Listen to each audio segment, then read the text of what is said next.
Okay, shit, that took longer than I wanted, but there's a lot of things going on. All right, hello, welcome everyone. Wednesday Night Fights, episode 44. I'm Big Papa Chunk. I'm currently doing a lot of things, trying to keep this bracket going. But yeah, joining us starting tonight is gonna be BeanieThuggish and SlyTiger. How y'all doing? Big chillin'. How y'all doing tonight, folks? I'm doing all right. Tired, another Wednesday night, but I'm here to fight, and it's a big bracket tonight with lots of names I haven't seen in here for a long time, lots of names I haven't seen at all. So it's going to be very interesting. Yeah, this bracket is so big, we hit cap. We hit our 32 player cap, and that's literally no the cap. only We hit cap. No cap. We hit cap. No cap. We hit cap. And that's the first time in all our history we've been doing WNF online, and all the brackets I think I've ever run. We've done that. Though I think Fanime one I ran was like actually over, but that's Fanime, so it doesn't count. But yeah, so let's talk about some of these players that we have here tonight. We have Fire, who I don't think I've seen him in a Wednesday Night Fights before, but he was at NEC, and it's cool to see him competing tonight. Lamb, I haven't seen in here for a while. He's a great Yoshimitsu player. Oh wait, Maturino.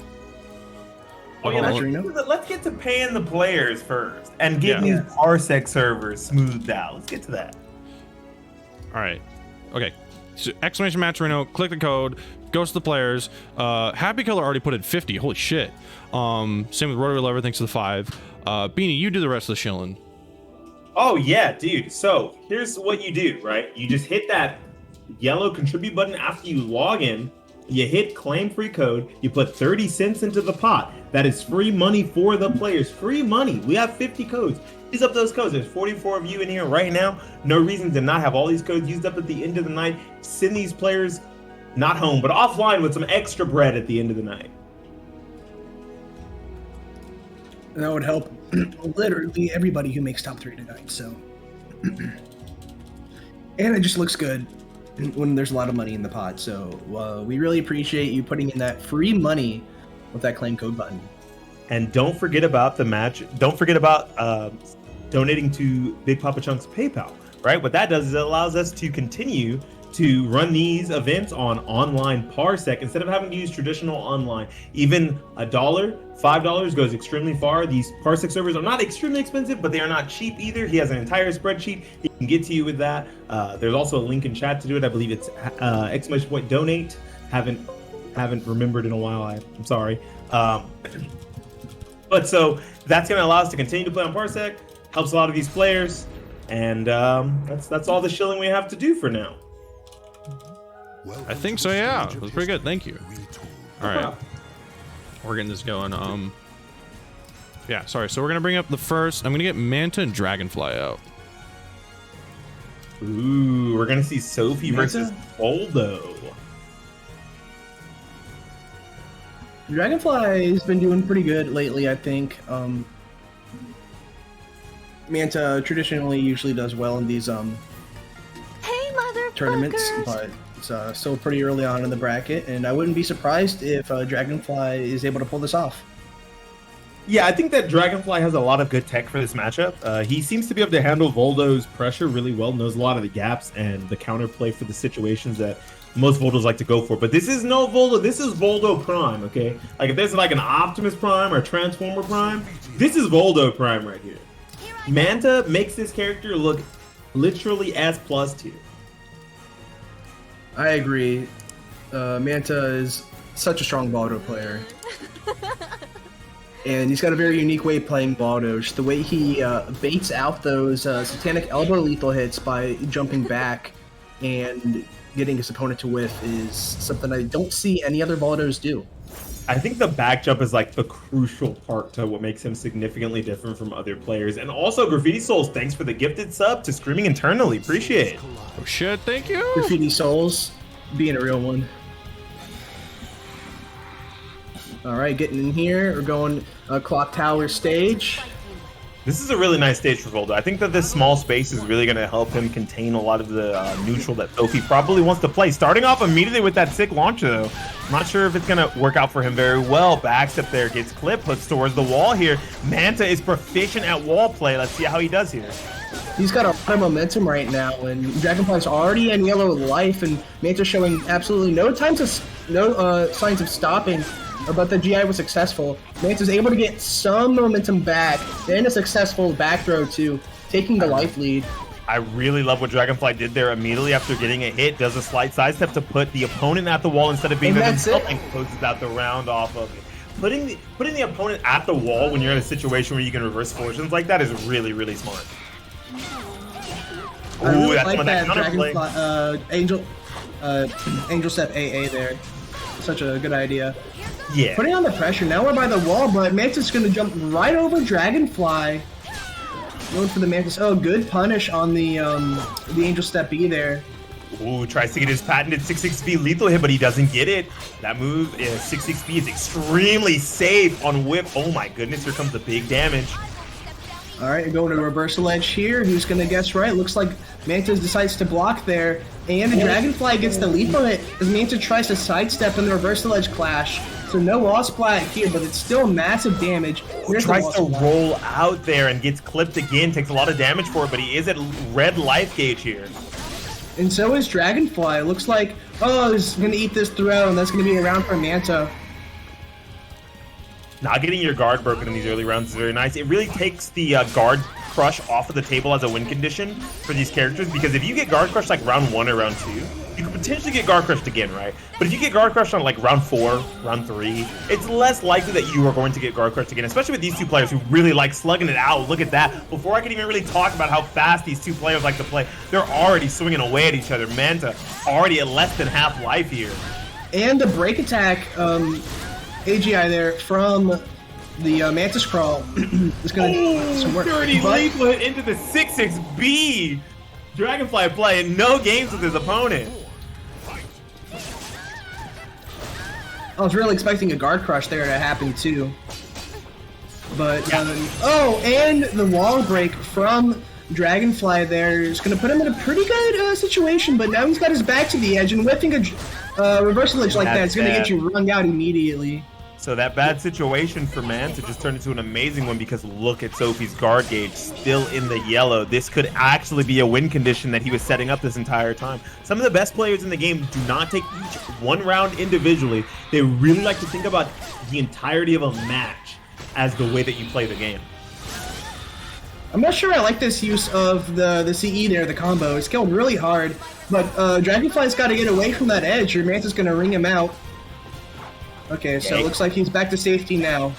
Yeah, but he's gonna I think the reason why he did that is because it gives him stage positioning, right? He's got the whole back of the ring edge behind him, and he's got his opponent pushed towards the ring edge. Once again, this is another bad situation. Does get the block there, and the full card 3K as a punish. Oh no, not a very good position, but he might be able to close this out here with a guard crush. Got a soul charge here. Is he gonna use it? If he doesn't use it, this is pretty bad. There we go, that back jump. One of the staples of Manta. What adjustments are you expecting to maybe see from Dragonfly here? I'm not really sure. Hopefully he's a little bit more patient with his attacks, so he whiffs a little bit less. Yeah, Manta is pretty good as a player of calling out whiff, right? I think he's made a name for himself with the back jump and the sidestep lethal hits for making these moves whiff and even catching people's timing with his amazing counter air pressure. Do not forget that Manta is an Evo finalist for SoulCalibur 5. Okay, you can't sleep on this man. You cannot. Okay, I like the pokes there, but nice sidestep by Manta, able to get away from that vertical and getting a lethal hit. Just that thing I was alluding to later, and now Dragonfly at the ring edge trying to counter poke here with a throw. Oh, immediately goes into this unsafe stuff. Does get his back away from the ring edge here.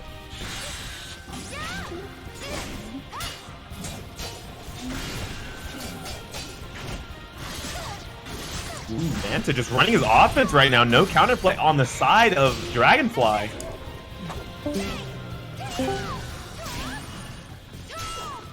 Did your mic die? Oh no! Wait, what? Huh? We good? Okay, I think I'm back. Okay. Yeah, okay, good. Well, I guess for now I'll carry the commentary until your. Ooh, very nice. auto GI from Dragonfly. Oh, my Discord is acting up.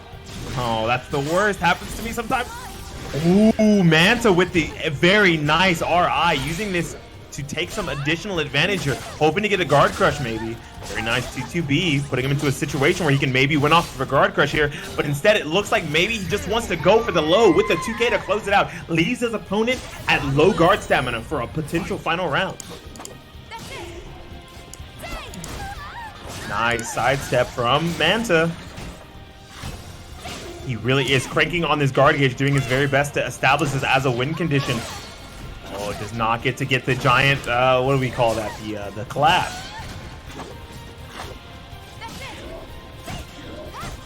Dragonfly does have Manta at the wall here, but he does not have a very good life lead. It looks pretty insurmountable from this point. Oh, Manta closes it out with the jump attack. Very nice stuff. Yeah, I think Manta ran a lot of his offense exactly the way that you expect him to, right? He's going to be doing a lot of timing catches, a lot of backsteps and side steps to get those 6-6B lethal hits, and definitely waiting on the opponent to make mistakes. And he made the most of that there, making it look pretty clean. But Dragonfly did go down to the loser's bracket, does have another chance at life. Very nice, well-fought game there.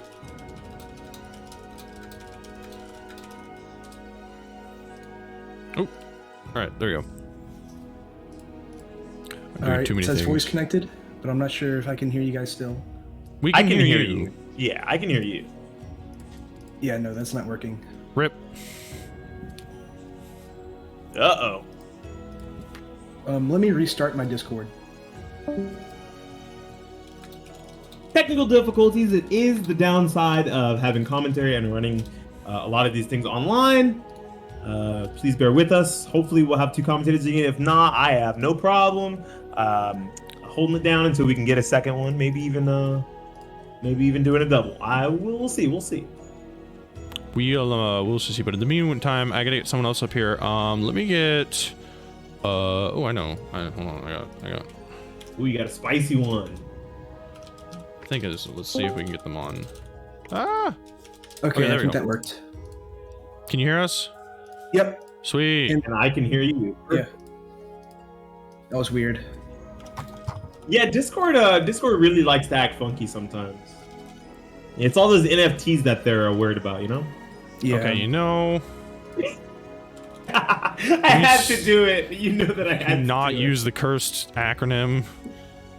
Oh, you know, hey, look, I heard that NFT doesn't stand for what we think it stands for. John Nitty actually told me that it stands for nice effing tits. Like, I had no clue. I didn't know what it stood for.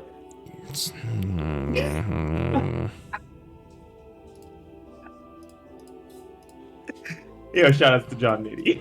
Shout outs to John Nitty. All right, where is? Sorry, I'm still getting some things caught up on my end. There's Cyberbox. Okay, there you go. Good to go.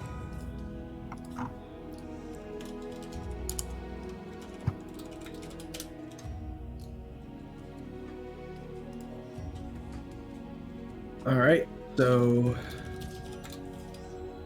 who we got next? Now that my Discord's working. We should be having up 8-way funds and Bakades. Interesting. Ooh, Nightmare versus Tira. Might 8-way might play Grow. We don't quite know yet. I believe he played Grow in the team tournament, but went with Tira the entire time during the bracket.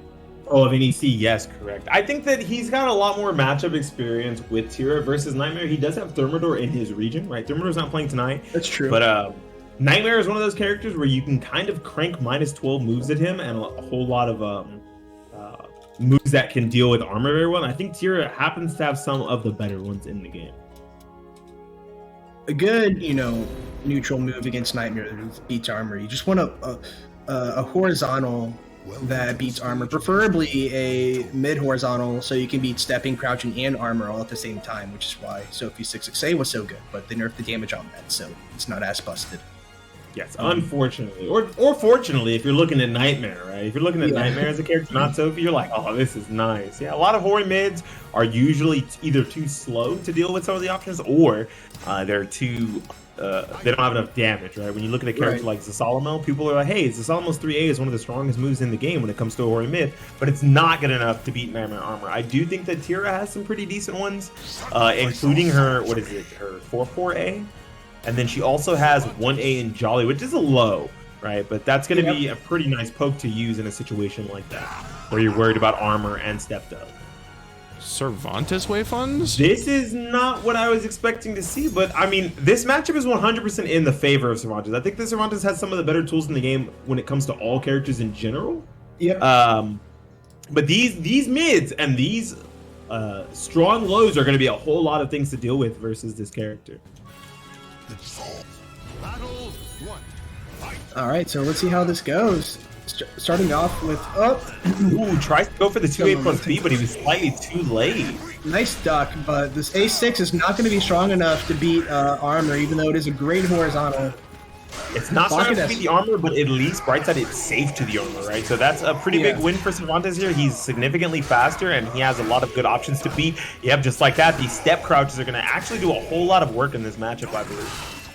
Oh, that was maybe a misinput. That's going to ring out, so she went for the front throw instead of the back one. Okay, good patience by A-Wave Funds here. Cancels the stance and blocks the low throw there. Just trying to get something done, but Cervantes, A-Wave Funds' guard is not looking pretty right now. Oh, no punish on the A-Slide B. And he tries to go for a delayed button and gets clipped. I will call out that I really like what A-Wave Funds did there towards the ring edge. Instead of trying to take a punish on one of those options that he could have, like a -12 or a -14, instead, he stepped away from the ring edge to give himself more space to work with. It didn't work out for him that round, but it is a nice thing to kind of establish that you're not afraid to not punish certain things against Nightmare. That's a really good GI from 8-Way Funds there. His guard is still very unhealthy right now. Bakades just looking for a little bit more guard damage to close it out. With one round up as well. Yeah, guard crush in this round could actually spell disaster if they go to a final round or a round 4 situation.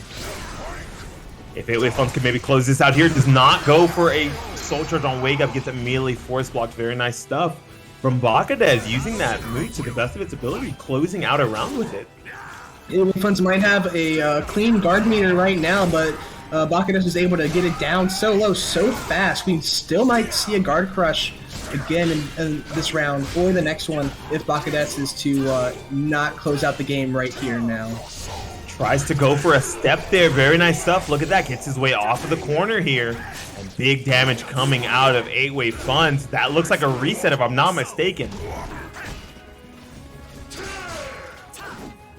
Okay, whips an A6 and goes into his soul charge immediately to get Bakades off of him. Pokes with the All Rising K. This will... Looks like it could have failed, but it looks like there. Yeah.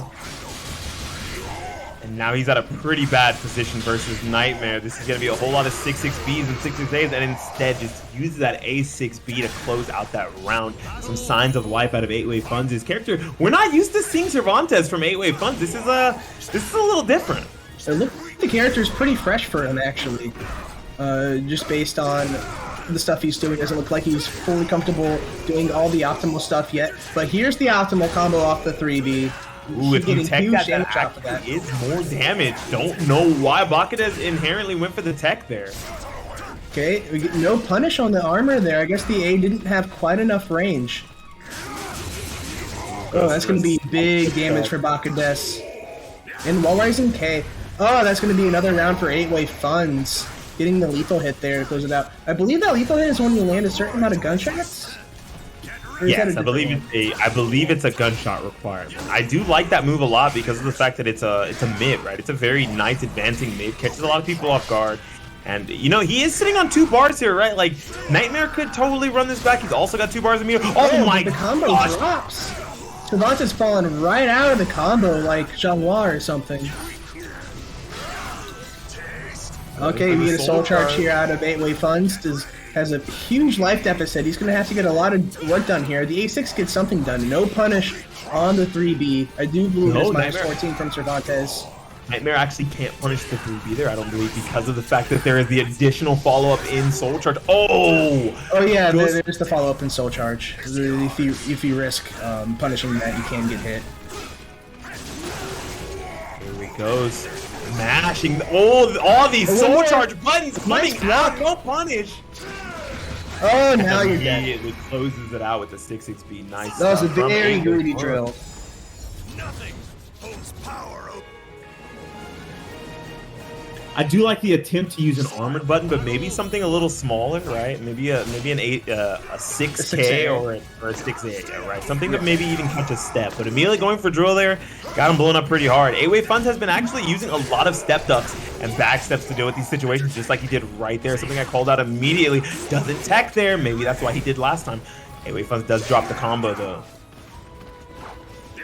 Alright, Bakades whiffing a throw and an AGA, A-Wave Funds ducking right under it, putting on the pressure right now, but Bakades lands a flapjack. Oh, that's actually the back goes over. That 8-6. Oh, it's the counter hit, but A-Wave Funds is able to escape it. Okay, another great throw break here, but from Bakades this time. Oh. Players nice. Very low life, but the 2K is going to close it out. It doesn't want to have to deal with any potential armor, right? Goes for a throw, a low, and then a low again. Trying to disincentivize any usage of the armor. They're not seeing Bakades using any of the 9K, the Nightmare Special, when you're at low life to not have to worry about the armor.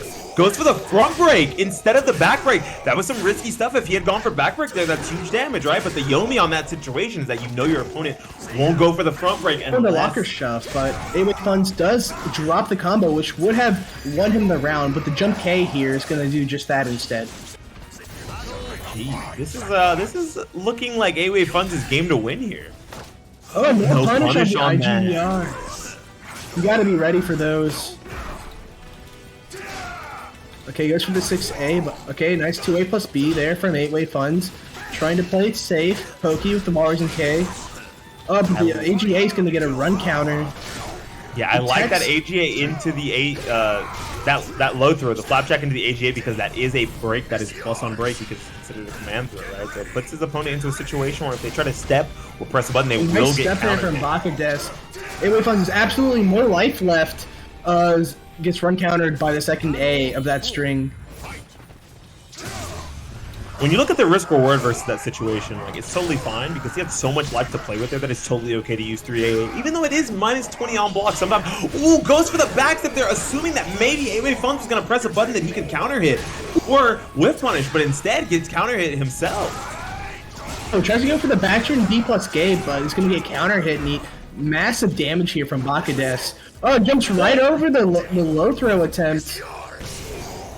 He goes into a soul charge here. He's going to try and close this out somehow. Got to catch up with the life deficit, though. But he's making some more blocking, getting goes for the same throw again. Just one more mix-up, and the 3B is going to close it out. A-Wave Funds taking that 2-0, making that second game look like an amazing adjustment from him, right? That first game was a little rocky, but that second game made that look so clean. Played around the Nightmare armor the best that he could, and just stopped Nightmare from getting any offense. Right? Making Bakades kind of have to play on the back foot the entirety of that second game. Very nice stuff from 8-Wave Funds.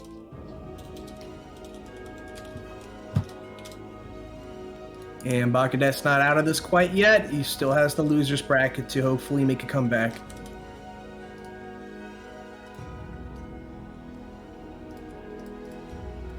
Ooh, it looks like the next match on stream might be Fire versus Lamb. That'll be great. I'm excited for that match. Yoshimitsu versus Talum. Two characters we're both pretty familiar with. I'm pretty familiar with Yoshimitsu. You're pretty familiar with Talum. You know, you'll have to correct me on some things maybe. Yeah, that's fine. He may not even play Talum. He's got like 5 characters. You're right. Okay, so we don't have too many American Edge Masters, right? But when you think of like Edge Master, someone who just like plays multiple characters at an extremely high level, Fire is one of those players. Fire and Florida Man are the two that come to mind. Yeah, they make whatever character they decide to play look like one of the best characters in the game every single time. Also, but I do hope he plays Talon. Oh, yes. Real quick, I'm at it. Our match arena is already at $119. Yo, let's go, Matcherino. Matcherino. That doesn't mean y'all shouldn't use those codes. There's still 36 free codes remaining. And 97 of you in chat, so I'd hope that you'd take 30 seconds to get into that match arena and click a button.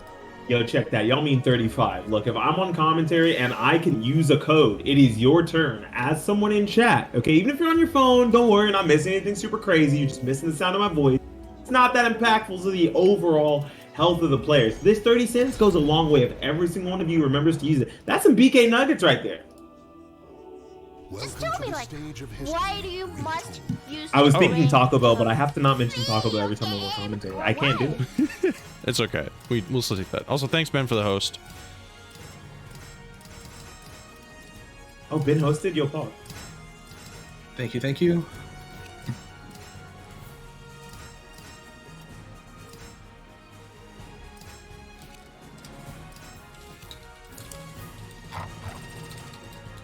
Yoshimitsu.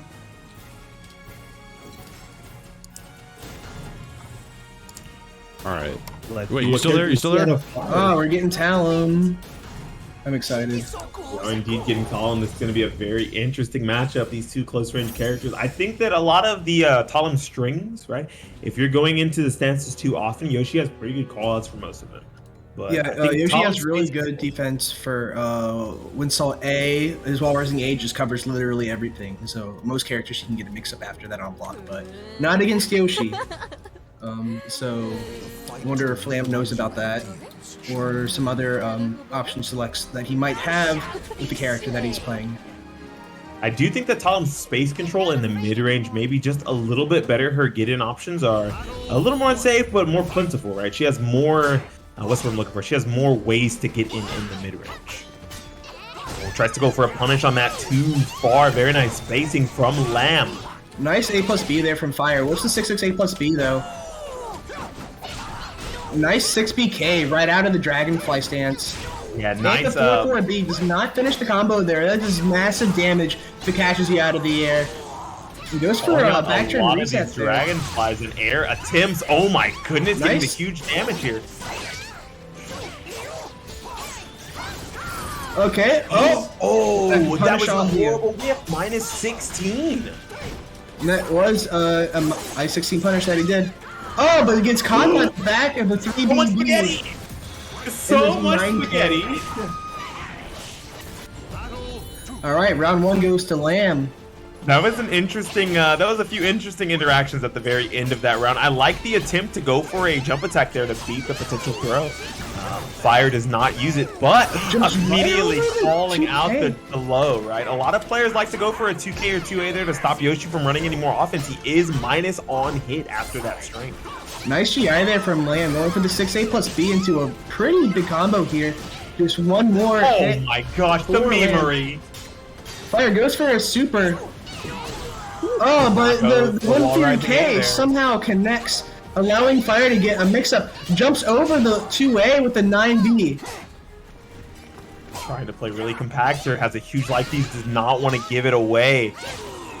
Oh, for a tries to bunch go of for a neutral B Bs, a counter bunch hit, of but the 2A. 4B is going to counter hit him. Just needs one more hit. Fire is making this Nice. look competitive, not allowing him to run this comeback very close. Oh, And look, what a comeback. an amazing comeback from Fire. Holy shit. And then Playing 9K. so small to try to get through there, and No it just punish doesn't on work. the Holds 6-6A there. I think he was trying to call out a GI. Oh no, going for the 4-4K. And another 9K. Nice interrupt on the 4BA there. It's gonna be another round win for Lamb. I do like that a lot of the 9Ks that Lamb is doing are getting blocked by Fire, right? Fire, when he's up against the wall, has no problem blocking it out. Goes making for sure the his front throw opponent that doesn't time get to keep Fire guessing on the throws here. Is able to get away from the Winsalt mix-up there. It's quite interesting. But backs very away from the nice reversal edge cancel. I agree with that very much. Fire tries to go for the 2A clash, but Lamb knows better. Going for a soul attack combo there. Not allowing the opponent to roll on the ground, using the 4A plus K, 4B plus K to get out of that situation. That was the... Oh, you're talking about... Oh, double KO. Should have seen that coming. Sometimes you just got to do it to him, right? I mean, if you're a round up and you're about to win and it's going to kill both of you, why the heck not? Welcome to the stage of history retold. It's the classic Yoshi strats there. Going for a random stage here. I'm not sure this is the stage Fire wanted to get against Yoshimitsu. Probably not realizing that he could have picked the stage in these dojo events. Yeah, this is probably not a very good stage for Talum, right? At least when it comes to the Yoshimitsu matchup. But no punish on that. Fire kind of just asleep at the wheel there for that full card 2K, blocks it, but does not get a punish. Oh, but the 4-4B is going to get interrupted by a 9K there by Lamb. Nice pressure here by Fire. I like the attempt at the flash there, right? Does not have any meter to do anything about it. Uses the 2-1-4-8 to great effect, stopping that, nullifying that AA completely. I like that that Superman punch with punish too. Oh, he's able to get the 6-6K. You never really see that move often because it's so slow. But it is good at jumping over certain things. But Lamb is making this very hard. But the 6-6A plus B is going to counter hit and get the round for Fire. Yeah, tries to go for an immediate AA after that situation and gets counter hit by that while rising BB. Okay, and then when Fury K is going to whiff, Lamb is going to punish that quite nicely. But the 4B is going to counter hit Lamb as well. I think being in wind. This is another round for Fire. Yeah, making this game even on this stage where we didn't expect them to do so well look pretty easy, right? It seems like Fire's really got control of the neutral right now. Goes for a front throw. Lamb is not able to break that. No punish once it jump in, but does use. Yep. We talk over each other a lot. We both like talking. It's cool. It's all good. Yeah. Oh no! Oh, that's gonna be a round for Lamb. Sure. He's still alive. I'm not entirely sure why he tried to go for an immediate sidestep button there. Even on 3BB, you can actually just sidestep and watch it whip. No? Another great 9K there from Lamb. Oh, we get a hell sweep here from Fire. Seems like he may not be quite used to how the Parsec server feels. Yeah, it is a little different from regular netcode and offline. Usually better than. That could have been a ring out for Fire, but he didn't finish the string. He can commit to it, even though I think that's hit confirmable, no? It is.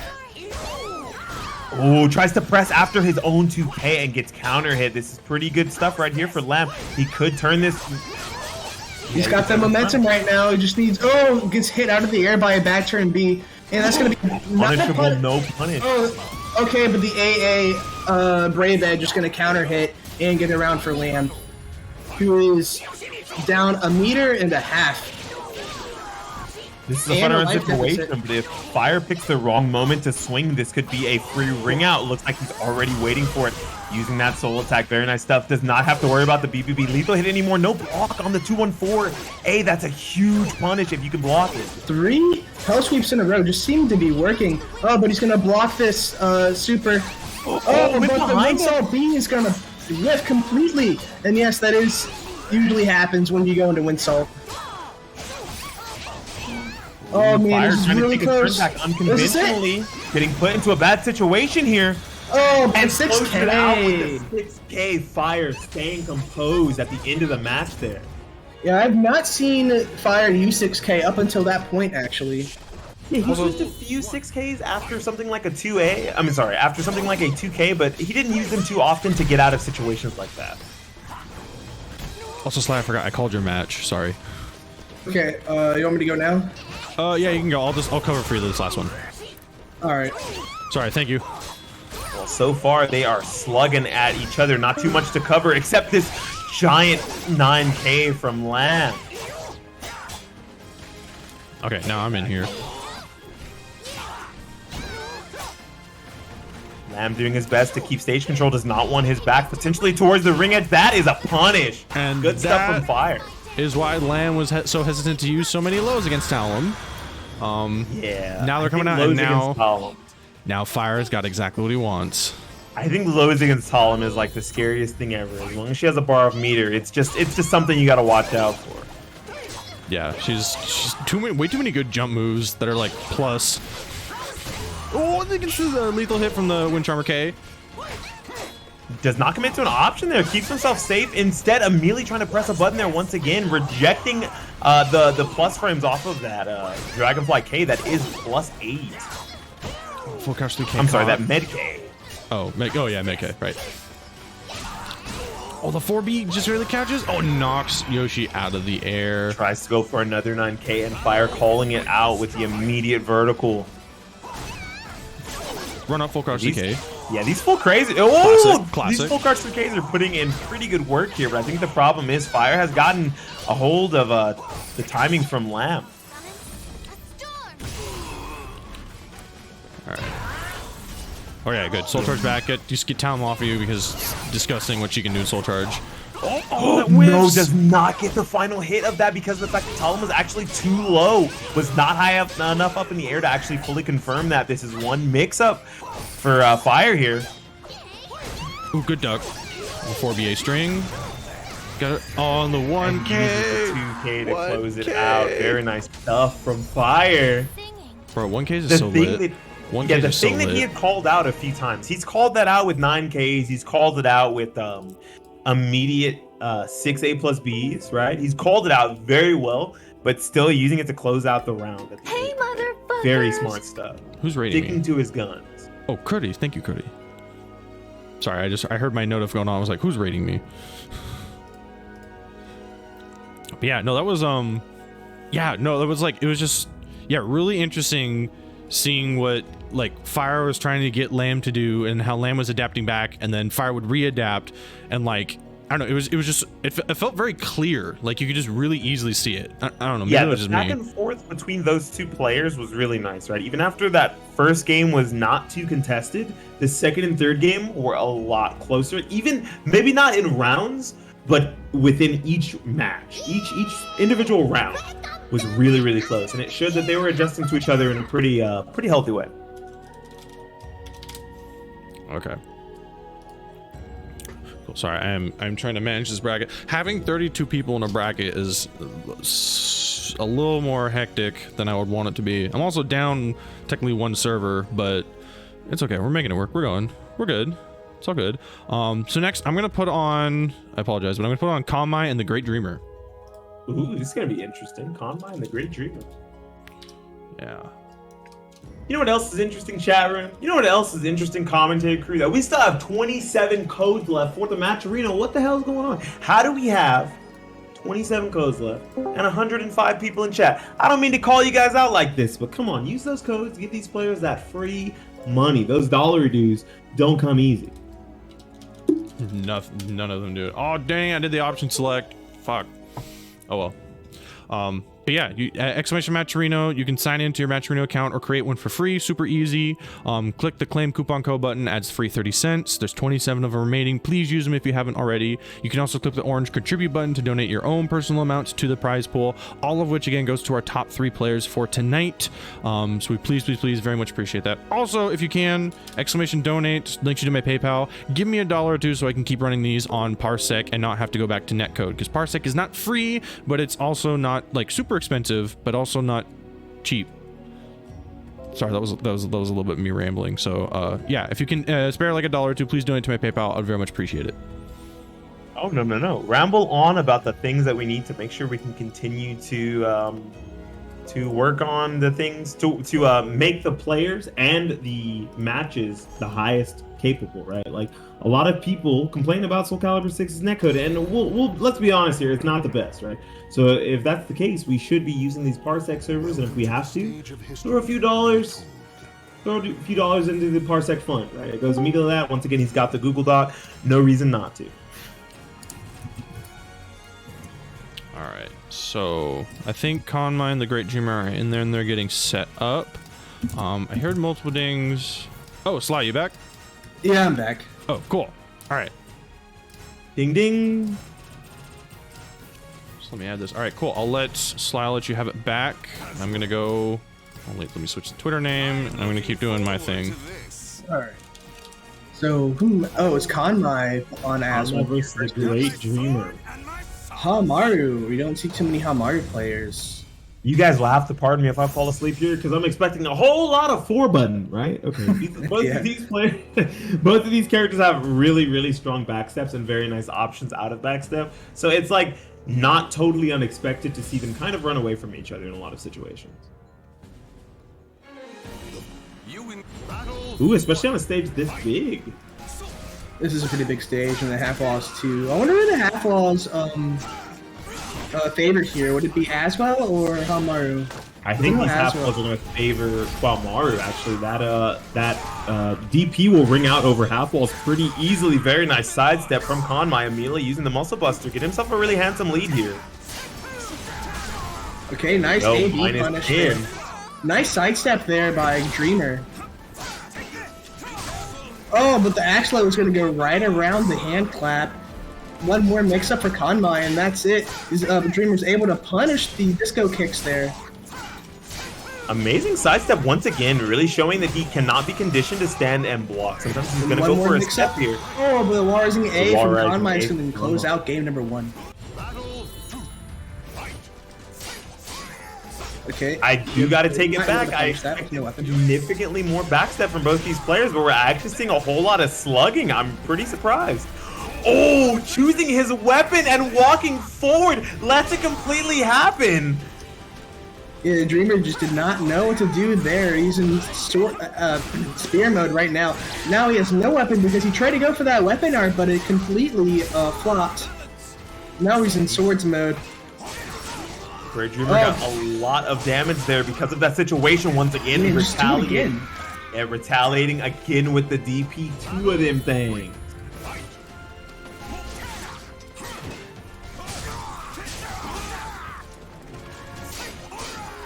I do like what Great Dreamer's doing here. A lot of side steps to mitigate disco kicks, but the punish is not existent here.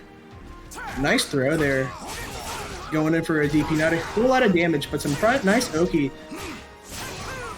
Surprised to not see Konmai opt for a soul charge in this situation. Pretty low life, but Aswell is one of those characters that can come back off soul charge completely, but instead sits on that 2 bars of meter and does not get himself a free win for this next round.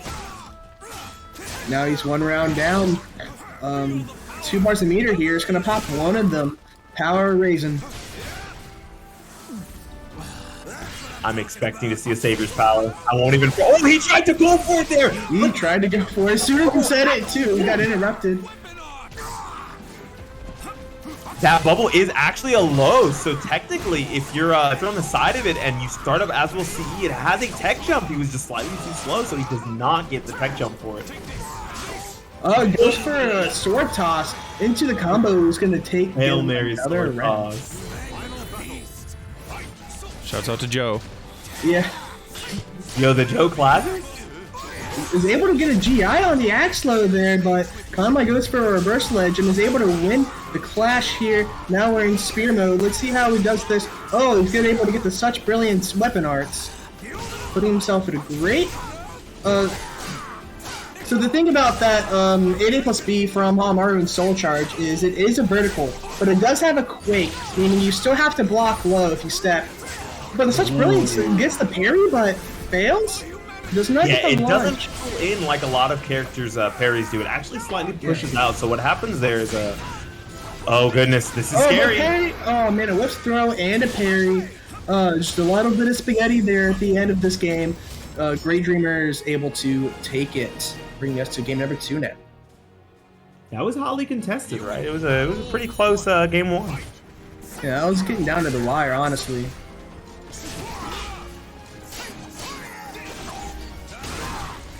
Oh, nice anti-air from Konmai, calling out that jump attack. He's gonna be punished. He does get punished, but does not get the full attack throw off the muscle buster.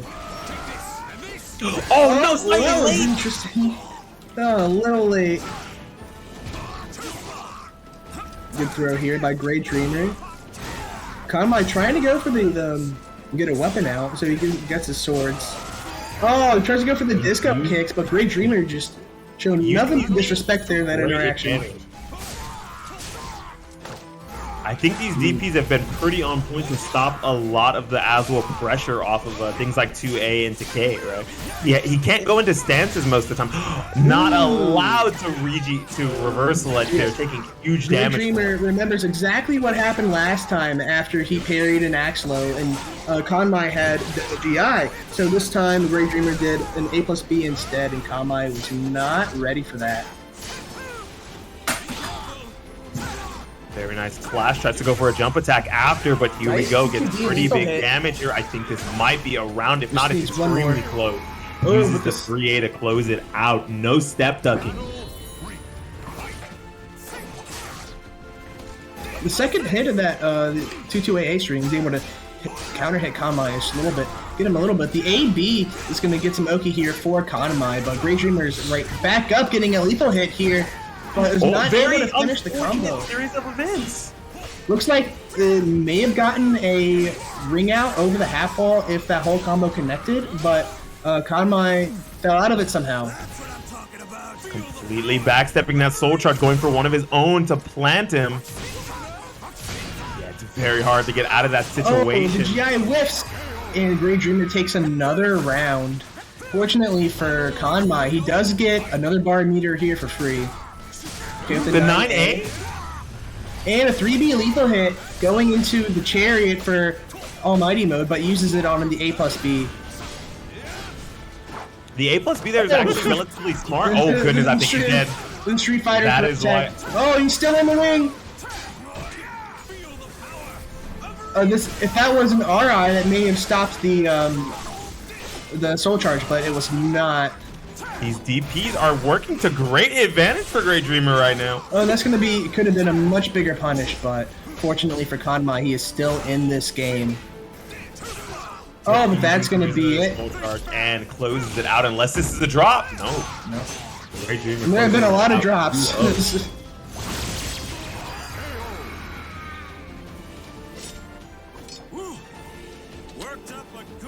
That was it was an interesting way to see. There was a lot of rolling around on the ground from Konmai and Great Dreamer to get out of the situations where possibly they would have to take Oki on Wake Up, right? And I think that Great Dreamer made better usage of it for the most part. Yeah, I think so. Either way, there is still the loser side, unless I believe that was a winner side match. So there is still the loser side of the bracket. That was the first. That was our first loser stream. Oh, that was gonna be a knockout. That was a lower bracket. A Weenie Hut Juniors bracket. Yes, exactly. Looks like the lower bracket, Weenie Hut Junior bracket, is going to be a bloodbath as well. With 32 players, especially right after NEC, I think a lot of these players are going to be at the top of their game for the most part. You know what's wild? I'll talk about SpongeBob with my students sometimes, and like only half of them get the references. That's a shame. I'm disappointed in your students. I think one of them literally told me, like, my parents wouldn't let me watch SpongeBob. Oh, I mean, I guess that's fair. He's like, yeah, the voices were too annoying, and I was like, oh. Someone asked me about fun in fighting games online, and then I was like, yeah, something about fire that burns down the whole town, uranium bombs, and no survival, and I don't think anyone got it. Please tell me you guys got it. I can't be alone here. I think the NEC VOD will probably be uploaded to YouTube. I just do not know what channel the NEC VOD will be on. I don't know if Big E has its own, or if like Kick Punch Block and Beefuteki will upload on themselves. But yeah, no, Beefuteki was the top 8, and then Kick Punch Block or KPB Live streamed all the pools. So you can check those on YouTube and see when they upload, but I imagine they're not uploaded yet. So you might be able to check the actual VODs on Twitch, and you can probably watch it then. There, not then. There. All right. Next up, Zeph and 8-Way. Okay, this is going to be a winners round 2 match, I believe. This is gonna be sick. Tira versus potentially Xianghua. Okay, I keep saying Tira and he keeps not giving it to us. What are you doing to me, 8-Way? Bro, you're it's the curse, commentary curse. I'm excited to see how the Cervantes here is going to do against Zephyrkai's Zhangguo, and we get the clock tower stage. Get 2A plus B. Okay, nice throw there. I believe that is the 4th throw. I could be wrong. Yes, that is indeed the 4th throw. Okay. You know, I really can't blame A-Way Funds for the pick. This is probably one of the best characters in the game. Ooh, and showing it off pretty, I was gonna say showing it off pretty well, but you know, sometimes we that's the first round goes to 8-Way.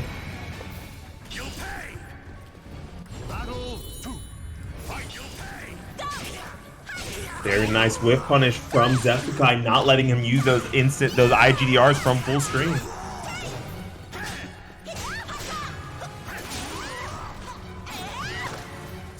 And that's going to be a back throw, allowing 8-Way to possibly get some momentum here, but it's going to whiff. No punish from Zephyrkai, though. What's the price to not see that wall? Nice block there from 8-Way Funds. He's able to get a run counter with a 3A, but it's not going to be enough right now. Just needs a little bit more damage, maybe 2 more good combos, but... That's a no, punish. it's going to be a minus much bigger punish. I was expecting the CE to potentially close out the round with how little life he has left here. Oh, the 2K, not able to close it out. Oh, but the 3 Another one. is going to whiff. Another one. I did not expect that 3BB to whiff, honestly. Oh, nice duck there by 8-Way Funds. And a good block from Zephyrkai as well. I like the attempts Not at all gonna the make this step easy. from both of these players. Most of the time using a lot of these horizontals, right? Trying to make sure that the opponent does not move. Nice jump K from 8-Way Funds, right over the low. But whiff punish here from Zephyrkai. Tries to go for the playful slice, but Speaking of 8-Way whiff Funds- punishes, Yeah, 8-Way Funds is going to go for the throw, but Zephyrkai ducks it and immediately presses that super button for the round win. Just kidding. this is 2 bars of meter for A-Way Funds. He hasn't used them very well though, so this is going to be one of those situations where if Zephyrkai can get a life lead or a CE, he's going to be able to use it to potentially close out this first game 3-1. Nice step from 8-Way Funds. Doesn't know the combo off of that or doesn't use it. And a because maybe 2-2-way counter hit is going to get the knockdown, but Zephyrkai gets right back up and is going straight for the momentum here. 2A plus B is going to connect. Second one's going to whip, Yep, and that's going like to be I a whip said. punish CE for Zephyrkai. if he can find himself one of those CEs, he's going to use it to close that out 3-1. Sitting on all that meter, I'm really surprised to see 8-Way Funds not go for a soul charge either one of those past 2 rounds. Justice will prevail. What the hell is up with my computer? You good? I saw like CPU like minus 166% or something. I don't know what that was, but it seems fine. Hey, that's a lot of not percentage being used. Nice. Yeah. Damn, your CPU going back in time. He's like, yeah, I don't I need to think use it's it all fine. the way. I clicked it and it went back to the weather, so we're good. I think that they're gonna go to another stage. Yeah, that was a random, and I don't think A-Way Yeah. Funds meant to do that. Yes, yeah, A-Way's confirmed. So yeah, they're gonna go back to do a stage pick. We can Taking allow a look at that. Cervantes, I respect it. Going for the big wall stage, interesting. Maybe he wants the room to backstep away from Zhangguo as well as have the walls. Yeah, I'm not a super big fan of Xianghua pressure, right? And especially the character with a really nice backstep like Cervantes, I think that this is a pretty smart pick here, right? He can put himself into a lot of situations where he takes little momentum and life leads and runs away afterwards. We haven't got to see if that's what he's planning on doing. Once again, no punish on that minus 16. Was that a duck mid? I don't think so. A6 second hits a mid. That was a Yeah. duck mid. Very nice GI bait, taking the sidestep there and then immediately getting the 3B, putting himself into a situation Oh, where 2 crybabies. Tried to go for 3, but wasn't able to get the third one there. does not get a whip punch on that raw 3B. Try to go for the wall mix-up. Oh, but reversal edge, not a bad option there since he is not in soul charge. He does not have the break attack. Just one more 2A plus B, and that's going to get a lethal hit off the playful slice attempt from Zephykai.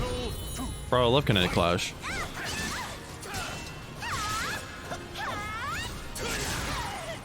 Nice auto GI bait there. Waits it out to get as much damage as he can off of it. 8-Way Funds is doing a lot of work in this game too.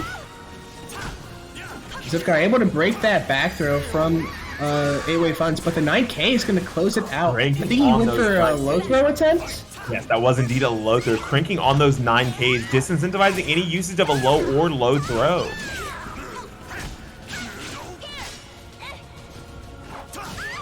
Nice duck on the throw from 8-Way Funds, but doesn't get as good of a punish as he probably would have wanted here.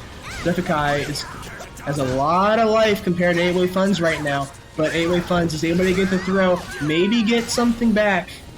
I do like that 8-Way Funds is using all of these 9Ks to just essentially try to interrupt any pressure from Zephykai. Using the soul charge here, not something that I expected, especially being 2 rounds up with such a small oh yeah, that's gonna be it with one more mix-up. Very nice step from Zephykai, closing it out the same way he did game 1. 2K, sidestep 2K on the 3BB. Interesting that he tried to go for the it's like 8-Way Funds was dead or he was dead. The 3B whiffed. The teleport upwards saved him, but still whiffed the second move anyways and died. I like steps from both these players trying to get away from the wall here. Speaking of steps. Yep, taking this round. Maybe not. He might be alive here. Correction, I was right the first time. Why do I ever doubt myself? Yeah, I know all about Xianghua's, don't you? You know what? You have to get up. You have to give like up. 70 damage for an I-12 CE. It's kind of nuts. I said, give Save Jam all those points back.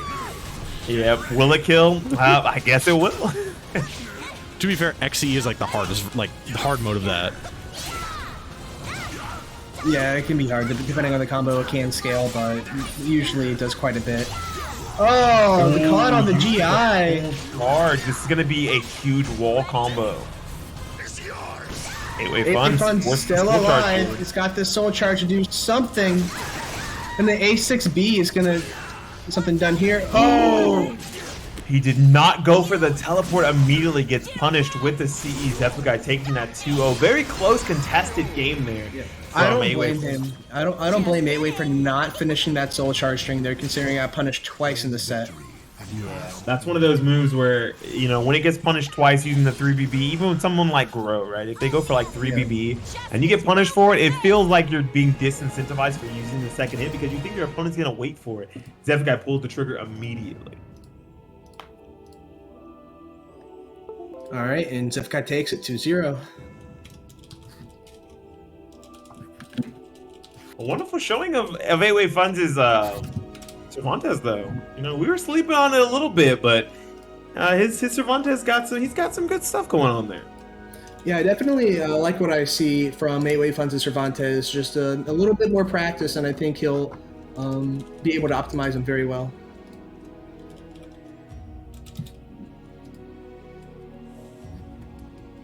What are we going to see next? It looks like it's going to be Pheromontress versus Ramon next.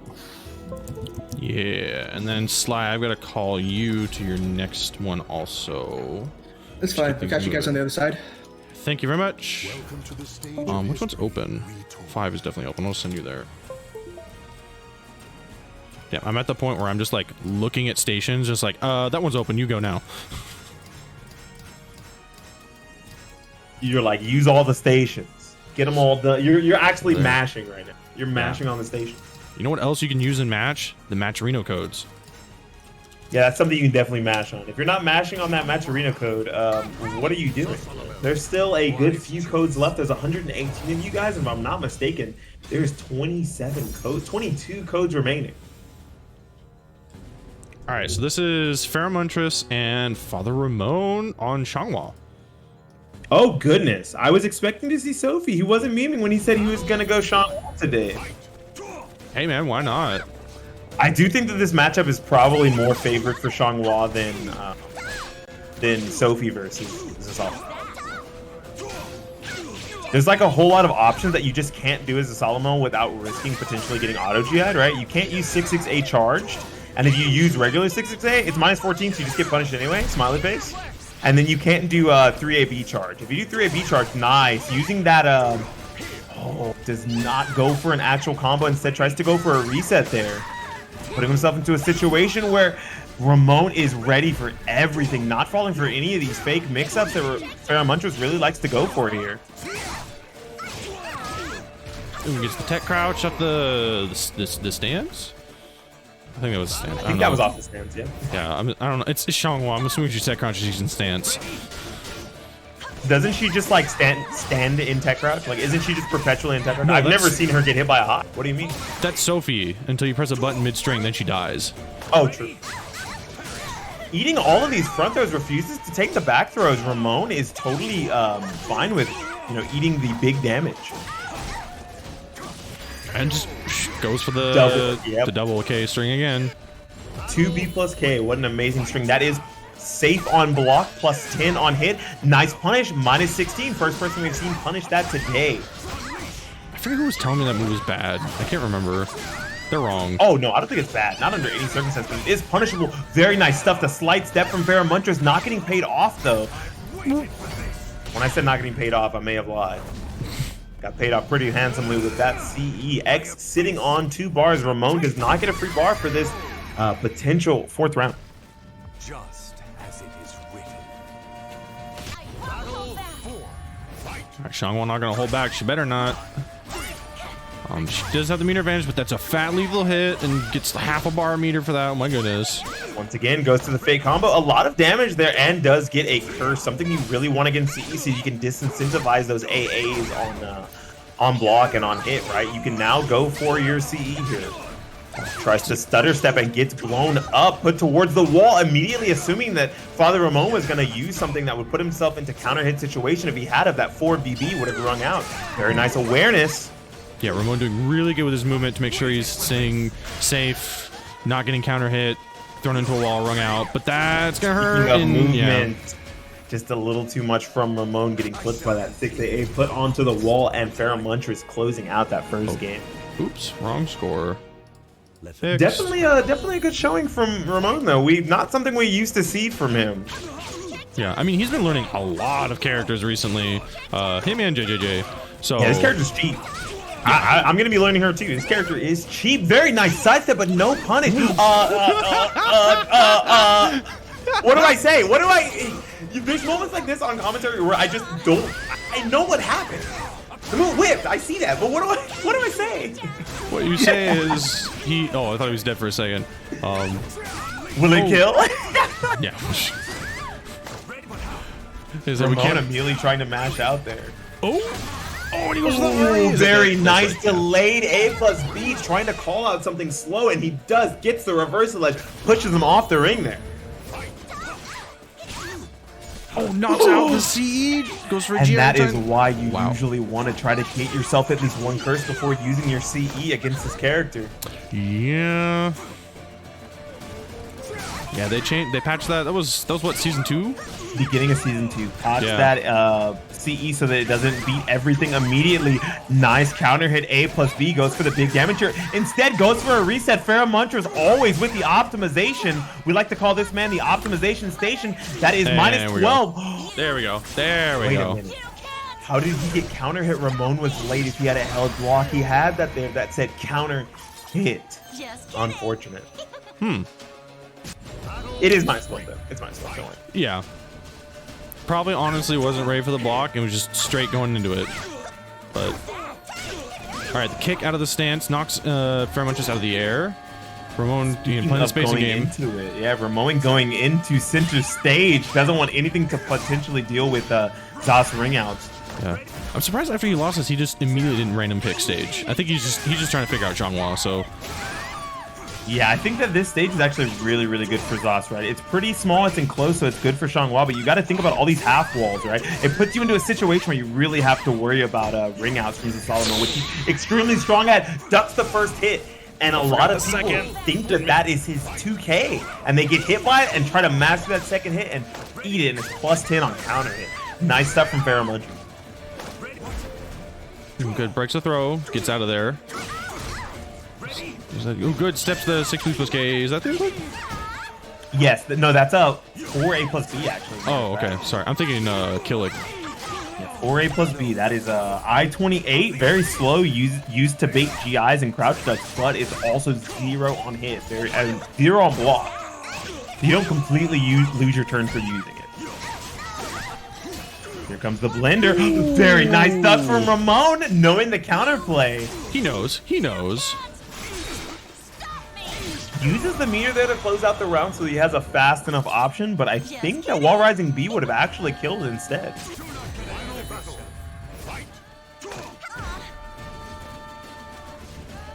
Two bards on the side of Pharomontrus. We know how he really likes to spin that meter liberally. And if he's going to, he's going to have to. Getting put into a situation where he's getting mixed by Xianghua on Oki over and over. The rinsing of these launchers. Using these fake outs to get an approach in. I'm surprised he didn't go for the suck. It's a little hard to do on a character like Xianghua because if you started up too late, she can actually just run up and CE you. You just die. Oh, well, yeah, makes sense. Yeah. Okay, never mind. All right. Once again, using that 1A to great effect, but Ramon taking that second game. Very nice stuff. It looked like every time there's a situation after 1AB, Pharomontrus went for a mid vertical. And Ramon was just calling it out, mashing on that 2 button. Does not want to deal with any potential mix-ups. Nice step, but no, nice duck, but no punish on that A plus B6.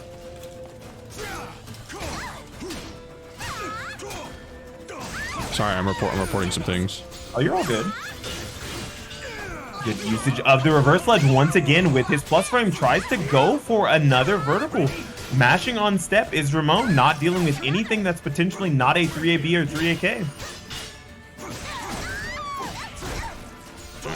Plus 10 on hit.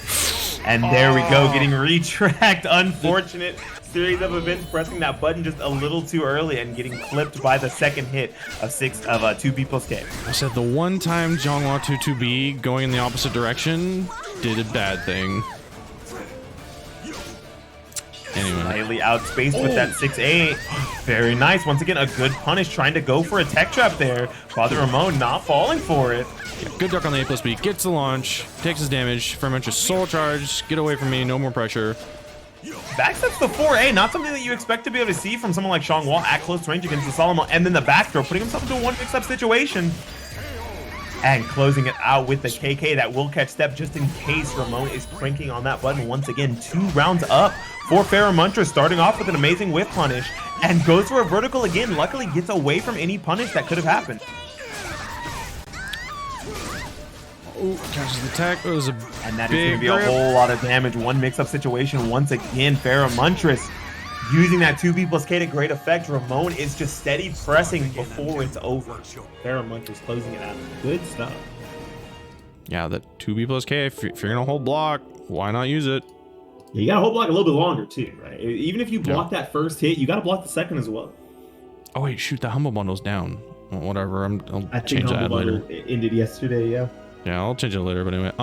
Yeah, no, that was, yeah, Pharomontrus kind of pulled out the stops a little bit, sort of on that last round, and just kind of went in and sort of did some things. But yeah, no, I mean, same kind of thing. A really good adjustment from both of them. Both of them kind of learning a few things and sort of adapting and having to change their game plan. But yeah, I think just a couple of things. Again, maybe just a couple awkward things just coming off of X, so just not quite as prepared and ready to sort of react to things as one might used to be. But I don't know. That was still really good and fun to watch. So. Yeah, so Father Ramon's not out though. He'll go down to the lower side of the bracket, where Father Ramon has to fight Superfly Drew. Oh boy, that's gonna be fun. I wonder who seeded these brackets. Huh?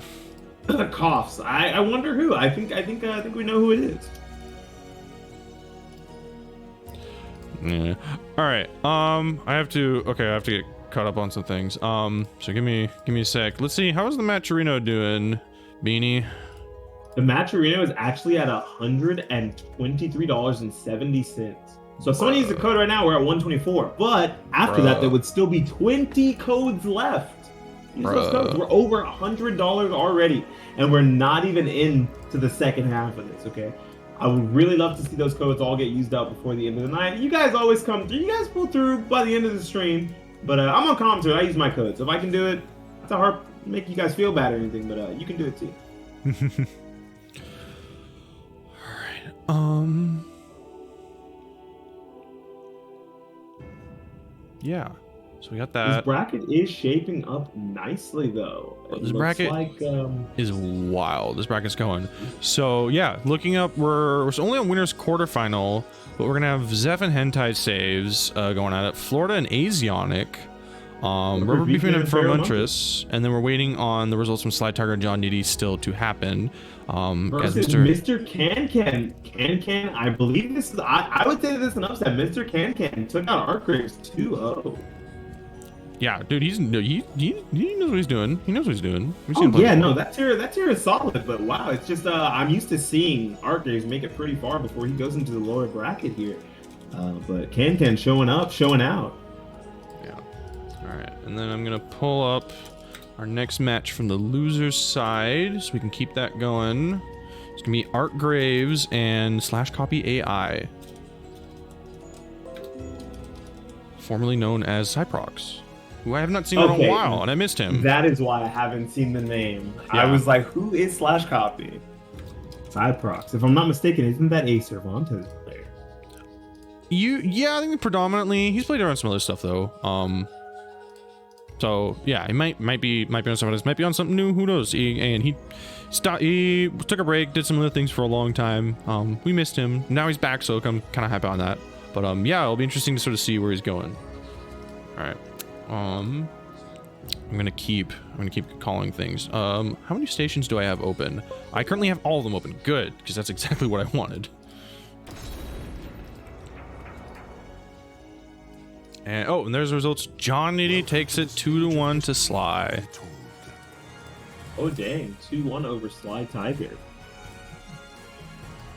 I will say that I think that's a matchup that John Nitty is relatively familiar with, right? I think that those two play often enough at Wednesday night fights that it could have gone either way, and that 2-1 really shows it. We may not have got to see it on stream, but we can assume that it was probably close. Let the TOs know.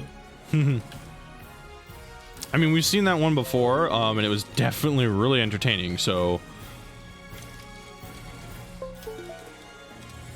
Yeah, we get to see it's usually a good mix of, John Nitty swinging with big buttons and having to watch Talon play around them.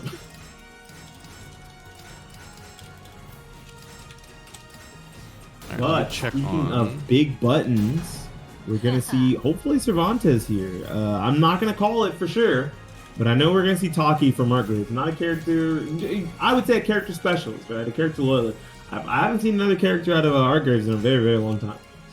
Yeah, I mean, there was a small point where he was messing around with Siegfried.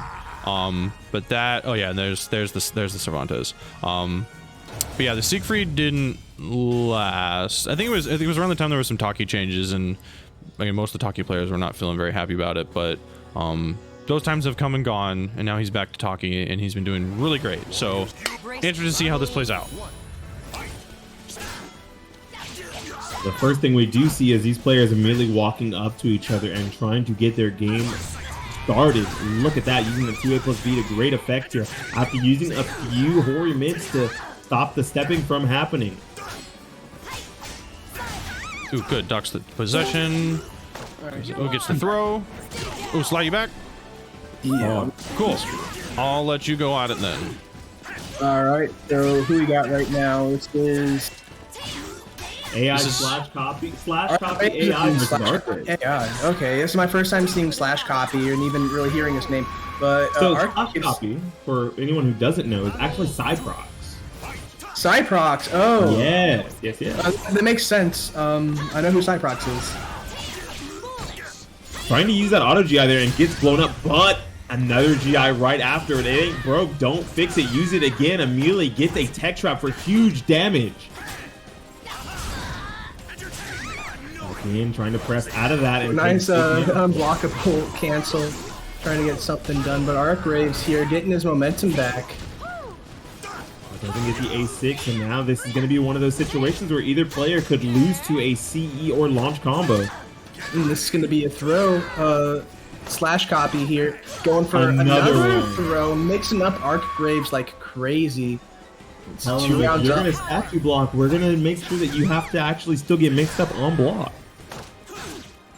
Once again, using these throws Slash to copy break really the loving net. his throws here, but Arcgraves finding something. Interrupts the soul attack, or soul charge rather. No, soul attack. Yeah, he tried to counter poke out with a soul attack, but got That was actually a hit. soul charge. Oh wait, no, maybe it was. Yeah, it was soul. Okay. Whoa, going in with this 4BB. Argraves cannot be stopped. Slowed down with the soul charge from Slash Copy. And that is Arcgraves gonna on the put him board. Same thing. Inch poke, you owe me a orange melatonin. That's my favorite one. Finally breaking one of these throws. Arcgraves getting some offense started here. Always in K. What a great I-12 mid horizontal tool. Bro, that wall raising B catch step. Do we have to answer that? Nah, I we mean, don't. it might have. I won't Does forgive you. not whip punish there, unfortunately slightly too late, but he is still cranking on this guard gauge with the 4B. Slash Copy forced the soul charge here, put into a situation where it is one mix-up once again for both players, and get the Arcgraves back. taking this round, Damn this it. side throw. I think that's back throw. I think that's just straight up Taki back throw. It's so much damage. Oh, just a regular 4A plus G. Okay. Oh yes, 4A plus not back throw, like from behind. Yeah, Apologies. we all call them both back throws for some reason. That does make it a little more tricky, right? Because a Yeah. back throw is also a throw from behind. I'm surprised that there was no time for him to re-GI there. Super plus off that level 3 GI. Nice step coming out of Slash Copy, and I think that's gonna be it. That's going to be game 1 for Slash Copy AI. He kind of just ran away with that last round.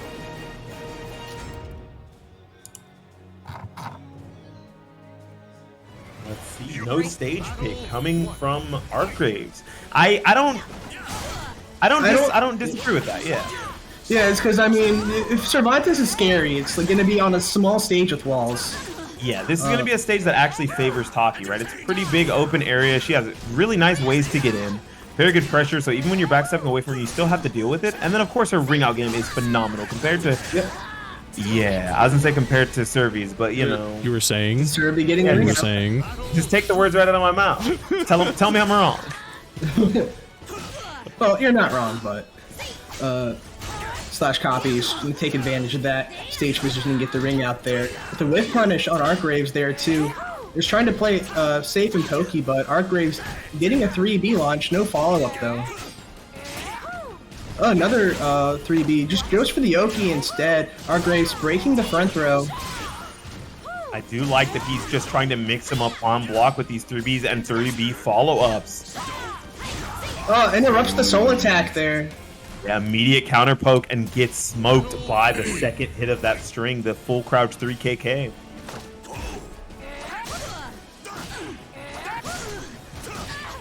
I like what he's doing here. AI Slash Copy using a whole lot of 2K into backstep, making it so that Taki cannot play it or optimally. It could have been a better punish, but take what you can get. Better Speaking than of nothing. better punishes, man, that was some crazy stuff. The double IGDR combo. Okay, just one more 2-8. And AA just as fast. Gonna get the kill, putting Slash Copy up 2-1. I like his uses of movement here, right? Trying to create a bunch of whiffs by watching, by going into a move that's either slightly minus or only slightly plus, and then immediately backstepping or sidestepping, baiting an option out of Arcgraves. Just like that, but no option from Arcgraves. That time instead, he just steps away. Breaks the front throw for the second time in a row. Maybe Arcgraves will try to go for a back throw this time, and he does. There we go. The 4A plus G, the back throw. Slightly misspaced on that jump A. He's going to have to hold a mix-up here unless he goes for the soul charge.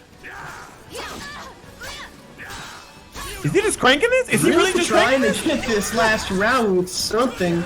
Oh, the 3B is not going to connect. Arcgraves does get a punish there too. Arcgraves goes here. Full charge here. I like it. And the meter because there's no reason not to. Slash Copy is still alive, but no longer as the 4BA connects. Probably thinking that he was going to do the 4B to possession B. Yeah, attempting to maybe step out there, getting clipped. Nice duck under the 4BA there from Slash Copy. Going for a GI here. The A slide B to get some damage on here. Putting himself at a pretty healthy life lead. Oh, goodness. Still has another bar in here. Oh, this is going to be a ring out?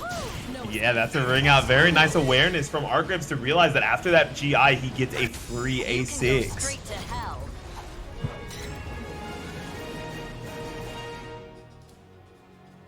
Did they stick with the stage? Welcome to the stage of no. Okay, good. Should go for a random stage. Yeah, it was and random. We're going to care more in. Random is it's better than going back to the same stage, I guess. But this is another small stage for Taki, if I'm not mistaken, right? Yeah, small stage. I think the ring outs here are pretty good for Taki. She has a setup where you can actually get a ring out from the center of the stage here. But I'm not exactly sure what it is. Once again, using these throws to great effect. Slash Copy does not want to let Arcgraves get started on anything. The A6 there is gonna whiff with the. Oh, and stays in possession slightly too long. Gets wall comboed for his troubles. What's the name of the stance? Is where she jumps up to that stalker, right? That is stalker, yes. Okay. Going for the simple combos instead of the A6. He has dropped it a few times in punish situations. Maybe not feeling too comfortable with it. Nice re-GI back from Arcgraves. And goes for it again. Once again, if it ain't broke, don't fix it. Use it again. Alright, Arcgraves looking pretty good in this round. Slash Copy going for Soul Charge here. That would be a really big combo if it landed just a little bit closer. However, it's still good damage. Just needs a little bit more. The A6B is going to whiff completely. Nice reversal edge there, but it will be blocked. I'm going for the second bar of meter used, trying to get another round off it. Oh, but and the back narrowly is going to whiff. And that's going to be a ring out for Arcgraves. Oh, he doesn't even get the ring out yet. Yeah, he doesn't need a ring out. You're dead. Tries to go for the IGDR, but that's to go for that backed up IGDR. Something that he's done a few times this game. But I guess Arcgraves has finally figured out that if he stays at a certain range, maybe, just maybe, Servi can't immediate backstep into. Oh God, do it again! Yeah, you get re-GI'd once, just do it again, and it works the second time. We've seen that a few times now. Okay, Arcgraves going for the soul attack. It's pretty nice. But and gonna breakdance on you. Get another round up.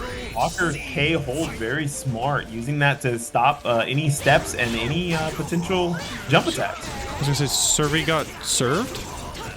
Yes, Servi got served. Okay, yeah, thank you. Can't breakdance. Taki's out here kicking it old school, you know what I'm saying?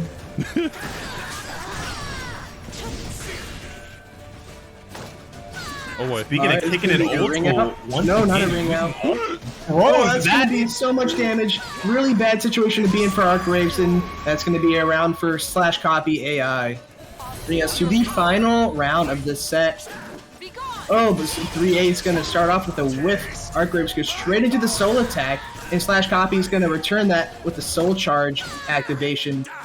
Slash Copy is cranking on these throws, and Arcgraves can't seem to break most of them. Very nice timing catch on that AAK. That's a punish. Oh, that's a minus 18. You could have gotten a pretty good punish there. He does take some stage positioning here, which I do like. You don't really want to have your back to the ring edge against Taki. Even when you're plus, she will crank on that 3B and just kill you. Very nice. I thought that GI was going to live, but the connected. Very scary. 4/copy right now. Ducks under the 4BA. Gets a bit of a punish, but just needs one more. Oh, man. Arcgrave's not going for the GI there like he did the few other times. Trying to break his guard with these wall crushes. Just one more. The one mix-up situation and the force block into death. /copy taking it over Arcgrave. With no life to spare at that because of the chip damage. That was a really nice checkmate situation. Put him into a situation where he was either forced to roll into the 2A plus B and die, or block the 2A plus B and die. Good for And it. also die, yep.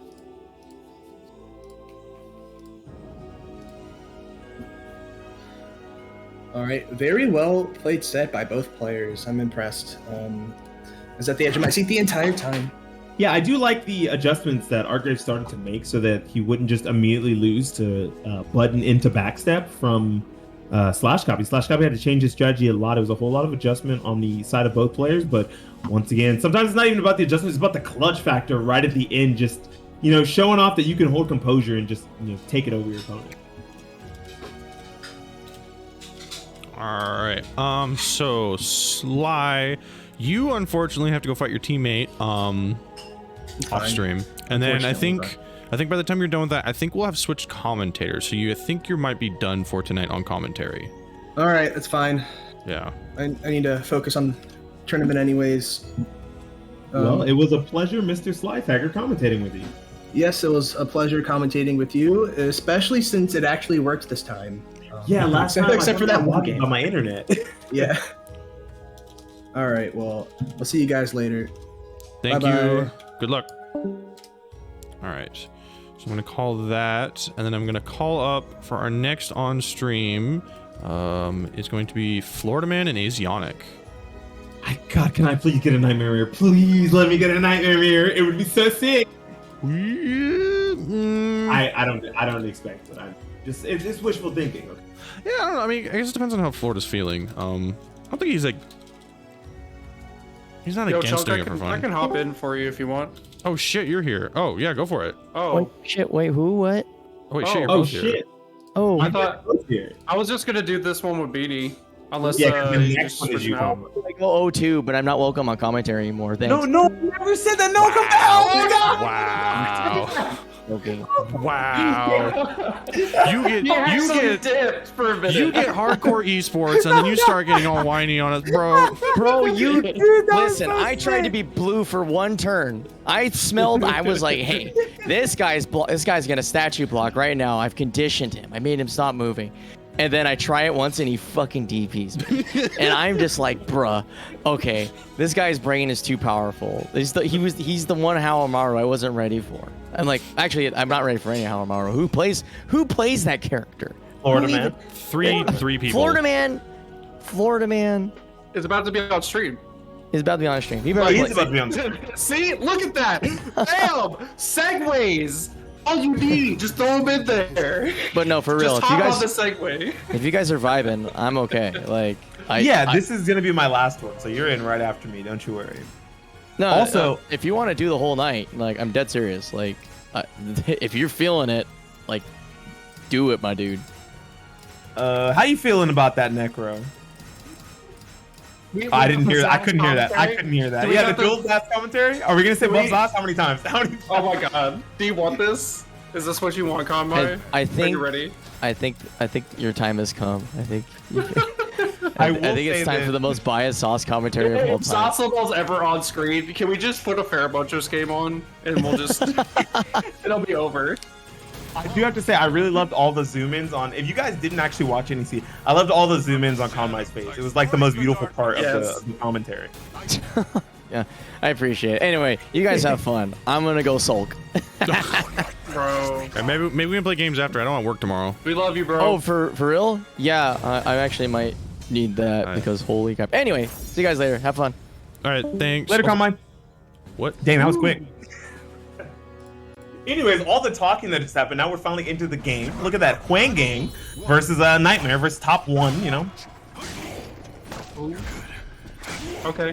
What an amazing way to start off this round. That's a move that breaks armor is what it is. I'm not sure of the Okay. notation. I was Florida Man about to using his say, great effect. I haven't seen any Huang use that move ever, let alone like multiple times in a row. Yeah, I think it's a matchup thing specifically against Nightmare because it breaks armor. It's a nice way to disincentivize it at the start of the match here. Oh my god, just do it again! These players are actually just repeating the same option multiple times today, and it's really scaring me. But just big auto GI to answer it, because you're not going to die to it a third time, right? I mean, you actually going to get you. I mean, you might if you don't auto GI. Luckily, Florida Man, with the big brain, the fattest of Yomis, knowing he's going to do it a third time and immediately using the auto GI. Ooh, that 1A super spicy against Nightmare is safe on block completely and once again breaks armor. Yeah. I like the micro step from Asionic here. Basically just getting called out on Oki options, but Florida Man is able to kind of squeak that out. Red seems like a great option here too, because Nightmares love their soul charge. I don't know how many you see ever, so yeah, I start expect seeing to hear some of the benefit here. I expect to hear "Are you ready to be crushed?" at least 2 times during this set, even though it's final round. Gets actually clipped out of either a soul charge or soul attack there. What just happened? I think it actually clips him out of his CE. Potentially soul attack. Hey, speaking of getting ready to crush. Yeah, I didn't see the thing either on the side. That's why I don't know what happened. Yo, Florida is cranking on all these buttons to break armor, refusing to have to deal with it at all. At the back there, it's snatched up though. It's gonna be. I don't see Florida Man losing this round, but one more hit. No. And there goes the 2A to close it out. Florida Man, knowing this character extremely well, this is a character that he used to play for Season 1, so he's not going to be falling for a lot of the crazier things that this character can do. He also pulls out Nightmare against 2B players, like specifically every time. So he definitely has Nightmare in the back pocket. I don't think Asionic is definitely met a hard matchup here. But doing it with the Huang, actually, I've liked the little options to get around the armor. It's very interesting. Yeah, I do think that it's smart to play around the armor even when your opponent hasn't used it too many times. It just completely disincentivizes it as a tool, making Nightmare's toolkit a little bit less strong. I don't know if this is supposed to be a stage switch or if they're playing it out right now. I can't tell what's... No, they're playing it out right now. Okay. Yeah, they're definitely was a proper stage switch. So what I noticed too is because like Florida Man was in like red aura stats, it was really disincentivizing Asionic to actually like do soul charge, and I think that's why it took him so long to actually hit the button. Yeah, he didn't want to pull the trigger on it too early because of the red aura, but eventually you just kind of have to let it rip so you don't die to that. I see this matchup for Nightmare to be very, very tough. Yeah, I can see how this is probably terrorism on the side of Huang. Huang probably gets to terrorize Nightmare. Yeah, because it's all about like tempo change that Huang likes to do, and Huang's like biggest disadvantage is like just being like fast against him. But now that we know he's got some pretty good ways to stuff armor, and holy the back throw into big damage and the mix-up, but immediately mashes out of it with that soul charge. Did not want to have to deal with it. Ooh, that's gonna be a kill. I don't know if he tried to maybe. It doesn't matter. It actually doesn't matter. I think he just took that not to take the guard damage, because no matter what, if you block that, you're dead. Yeah, you cannot. Alright, that is a non-jailing string. Smiley face. I do like that counterplay there, though, right? Like, if that's not a true jailing string, but it will kill, but you can't RE or GI, I do like the option to just take it so that you don't lose more guard. 2-2A plus B and just did 3B afterwards. The goal.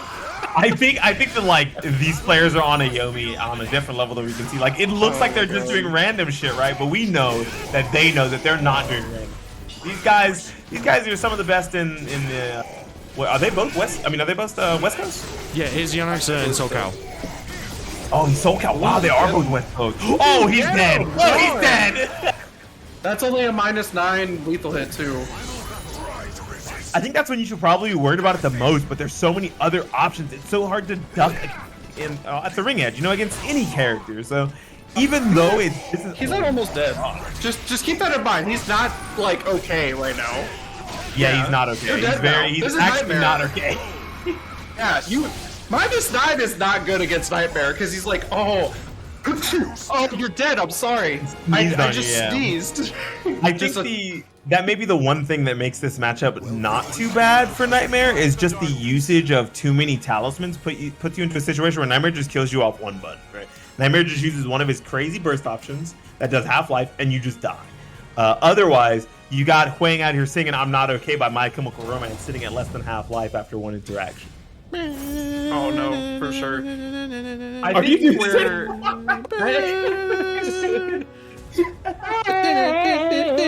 Okay, I can't. Yo, We're not all singing it in our head. We're all singing it in our head. We know it. We know it. No, I'll sing it out loud. I'll do it right now.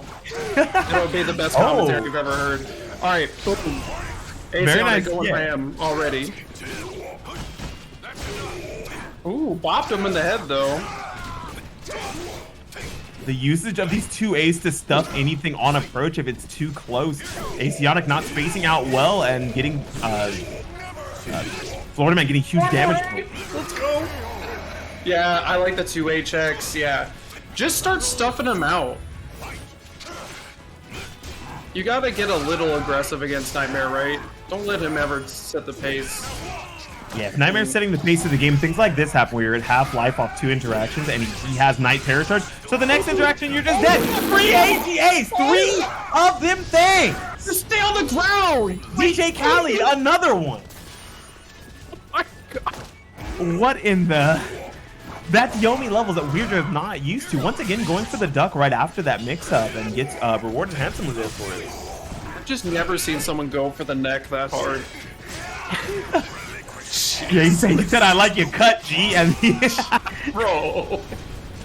That's exactly what I'm saying. Took a little oh no, step duck and immediately gets countered by that. Oh my goodness. The damage difference is really coming in because SoulCalibur's not happening right now. Yeah, it doesn't look like Florida Man's getting allowed to play that SoulCalibur. He's gonna have to win here off of a ring out. If he doesn't get this, he's gonna be putting himself into too low of a situation with these talismans. Yeah, 44A doesn't, unfortunately it does not hit grounded, which is always interesting to me. I wish we had one more patch to see if it would, but it's not really that move hit grounded, it'd be pretty, but oh my goodness, the throw to bait out that CE. And then the immediate drop kick, maybe trying to call out a 2A that Florida Man's been so accustomed to in these situations. Say, like, this is what I mean. Where's that post swung patch, bro? No, we need the world's smallest violin that oh man, Mr. Krabs played. We need that right now. Wherever the fuck the melody goes. We need that right now. What we need is someone to go back and just clip the part where he just got hit in the neck 3 times. And just, please, for the love of God, just name that clip. I like your cut, G. That's all I want. Oh yeah, I'm sure. I definitely saw some misinput stuff going on, but that was a great game. I was entertained.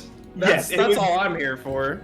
It was very fun to watch, regardless of the very unfortunate situation at the very end of the game. It was a lot of back and forth, a lot of swinging from both of those players, and Nightmare swinging. It's a little more dangerous than Juan swinging, if we're being honest here.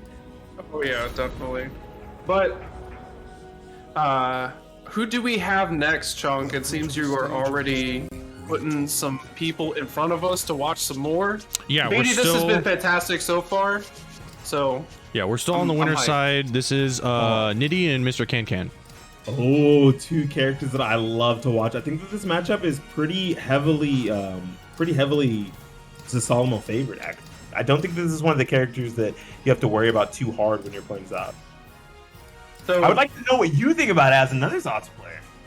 I mean, sir, I'm just making sure Chunk wants this.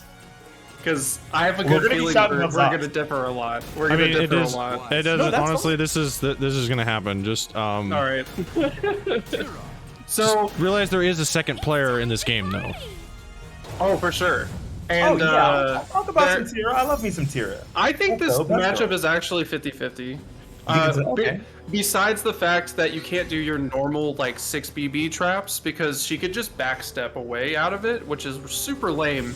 But besides that, like the matchup is pretty even. Yeah, I think that her backstep being as strong as it is really disincentivizes Nitty to stand there at the start of the round and do absolutely nothing and get hit by a 1A. Are we rolling with that? Are we rolling? I think they're rolling with it. Yep, they are 100% rolling with it. I don't think he wants to roll with it, bro. Okay, are we doing this? Yeah, they're playing it out. They're definitely playing it Y'all out. are hitting buttons now. I'm sorry. You already teased me too much. Nice round start. Playing the AFK original. Like, Yeah, I think you might have been trying to type in chat, I love RE, lick my balls. I'm almost certain that that's what I was going to read. oh, go for the mid options. Okay. Oh, and the immediate CE this first round. I'm surprised to see it, right? Put into a situation where Tira's guard stamina is pretty low here. Probably could have won off of that, but saving it for the next round instead. What happens when you land reversal edge? Y'all forget. You actually go to the animation, it gives you like a bar meter. Oh, yeah, it's so much It's meter. absurd. Yeah. Trying to use that 4A to maybe catch Nitty stepping, but instead goes for the Nitty kicks. Of course, one of the moves that's named after him. So it's probably something you're gonna see him use a lot.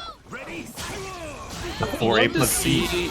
Yeah, I would love to see like maybe some adaptation just for the like Tira has an amazing I-14 horizontal that like does a lot of damage and can beat out a lot of that stuff. Yeah, I think that 3A is really gonna double A plus B. I think that 3A is really gonna disincentivize Nitty using a. Yeah. Just walks completely out of it. Doesn't get a whip punish, but at least disincentivizes the use of it by walking completely. I think they're both just figuring out what their buttons do. At this point, that's where I'm at. Oh no, it looks like John Nitty knows what his buttons do, because apparently they like to retract. Yeah, 4B is pretty good. Nice backstep out of the CE and then immediately gets a punish on it. This is a situation where Nitty has no bar to contest with, puts towards the ring edge, immediately stepping out. Ooh, it still gets snatched! That is going to be a lot of life gain back.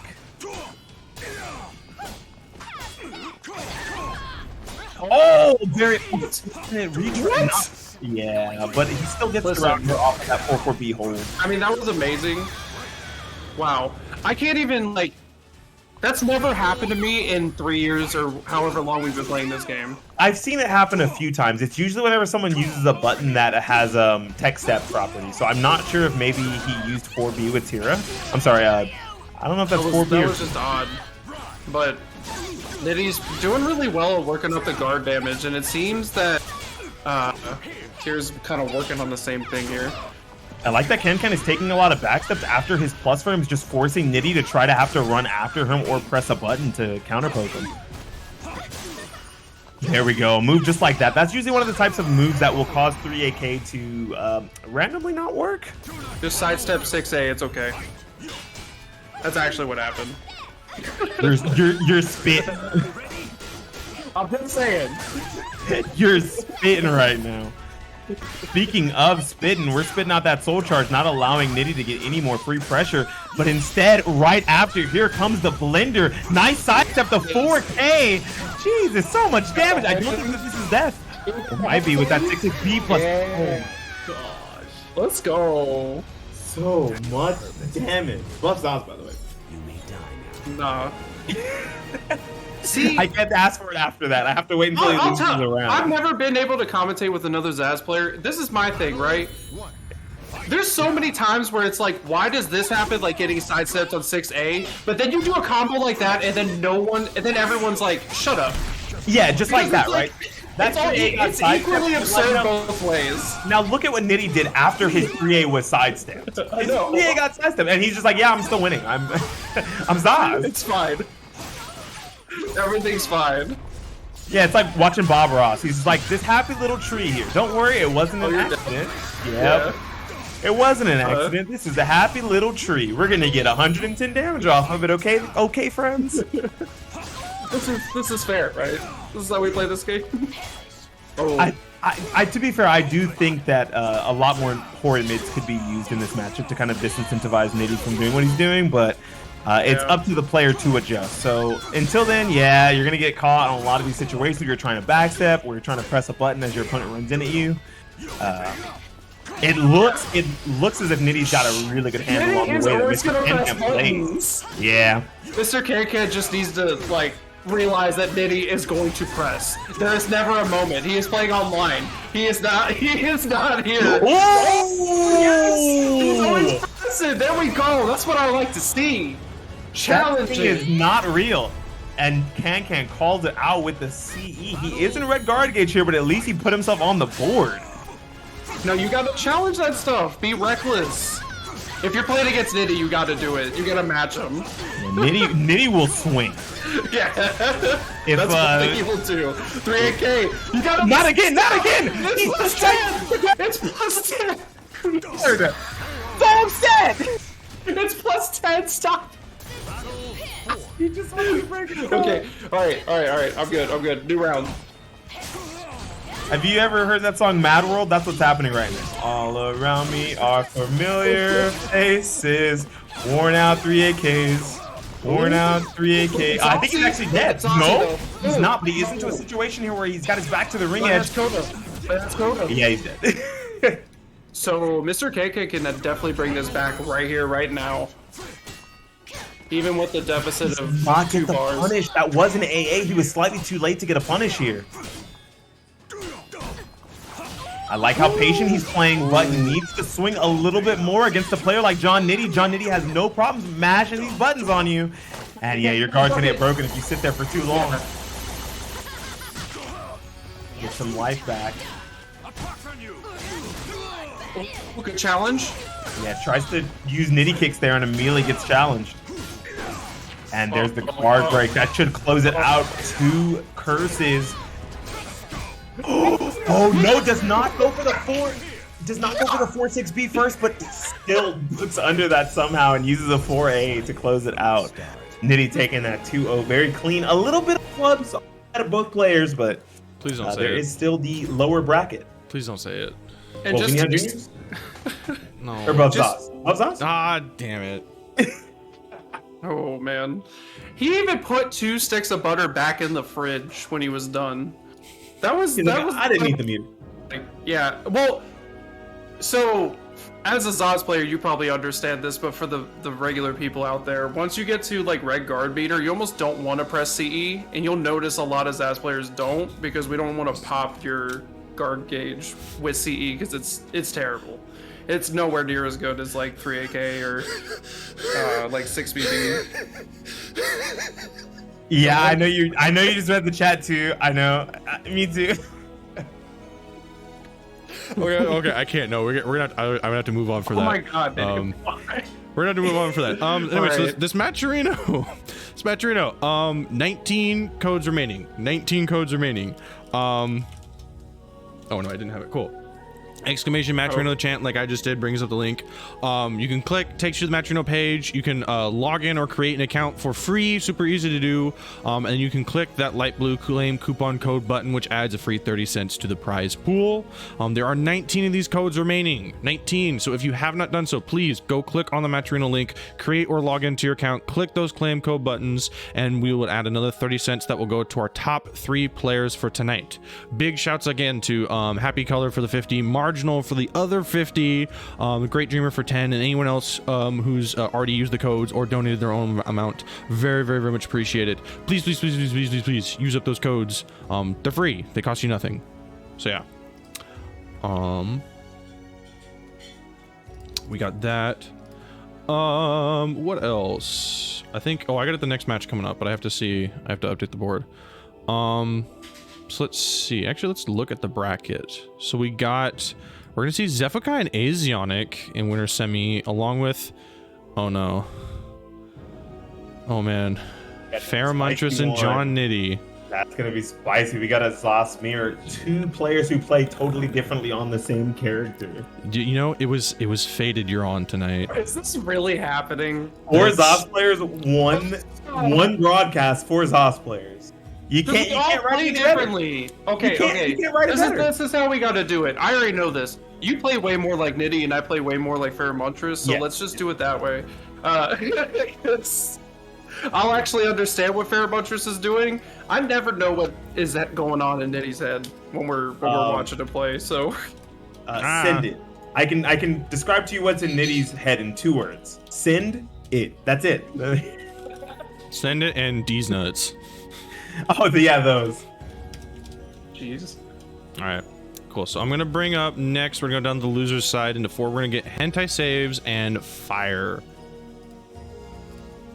Fire versus hentai saves. You know, this could be a mirror match.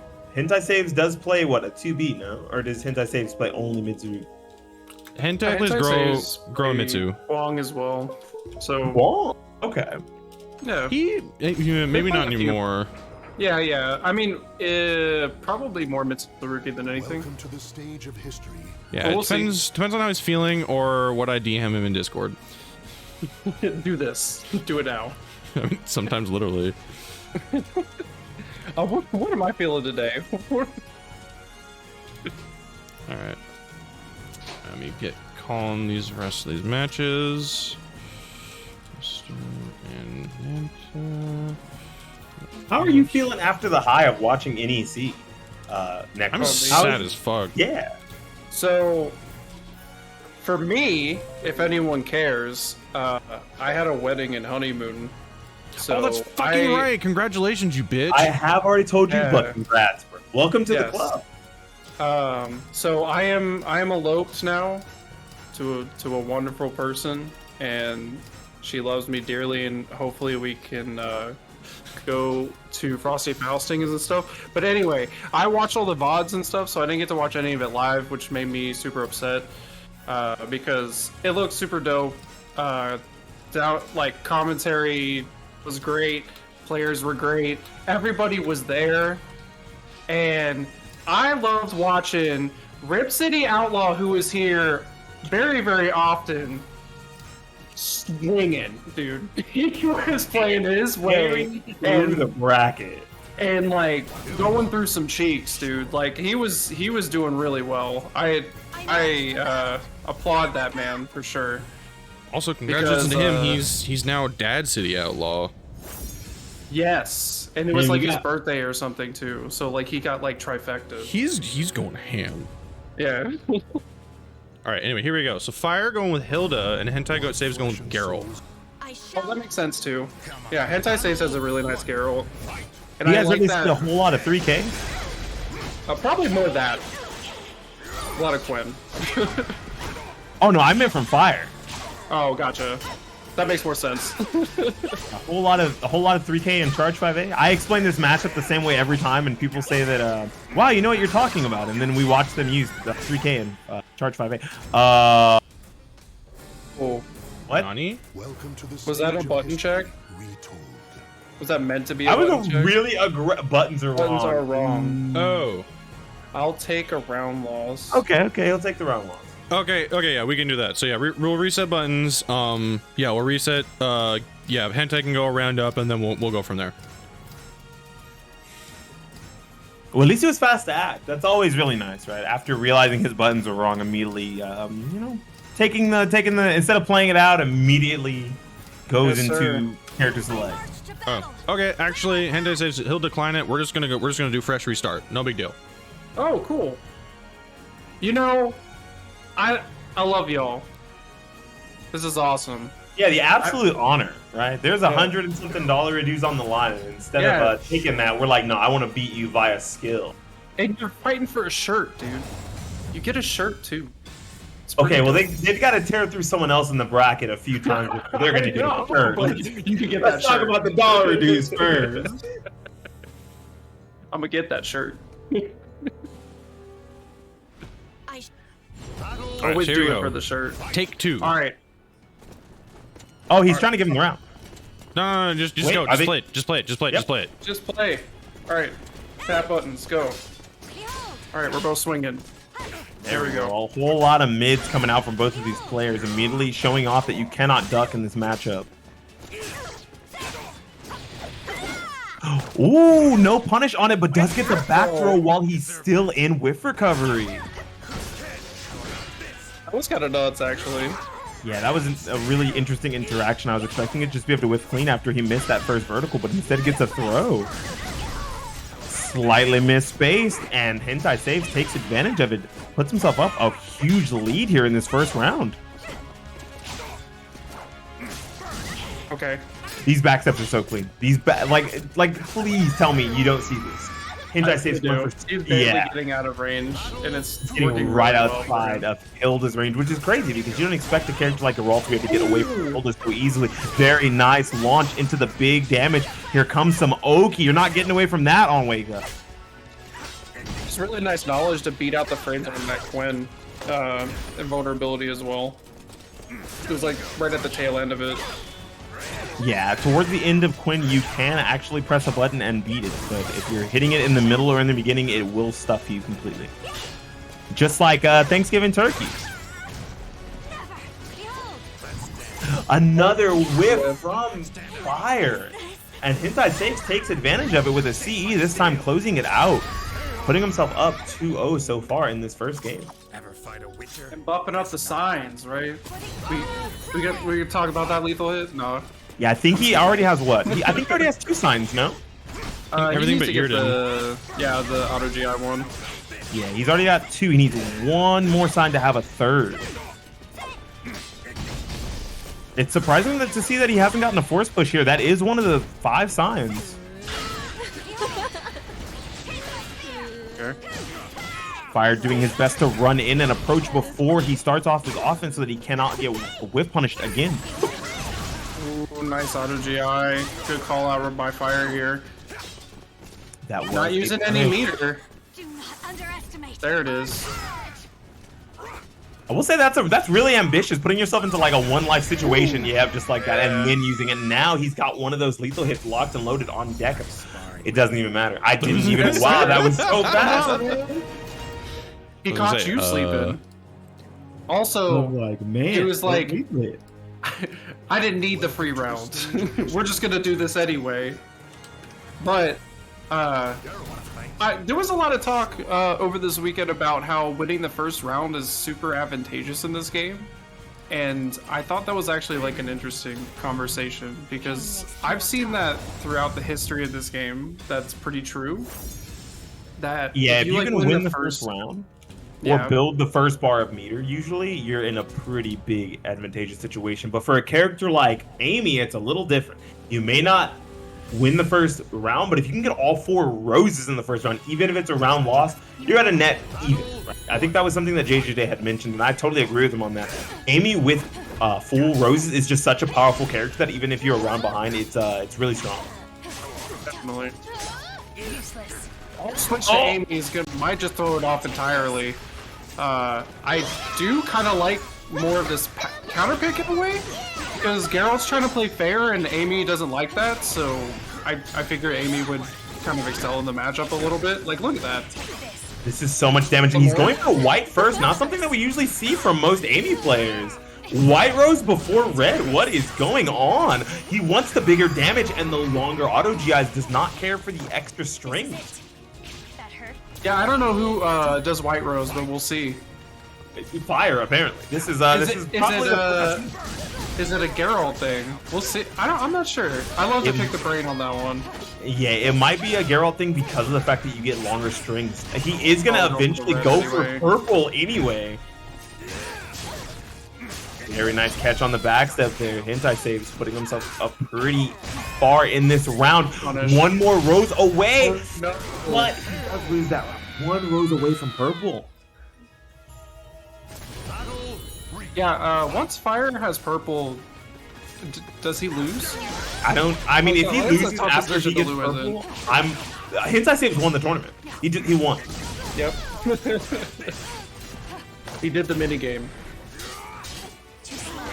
Very nice punish, and gets himself his final red rose here, putting him in purple. One of the we have the best character in the game on the screen. Shin Amy.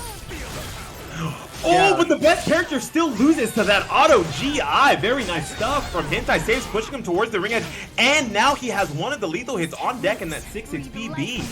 Oh, soul charge. That's a little risky. I mean, it's Amy. Yeah, he's You're a purple, right? Let's see it. yeah, he's dead. Yeah.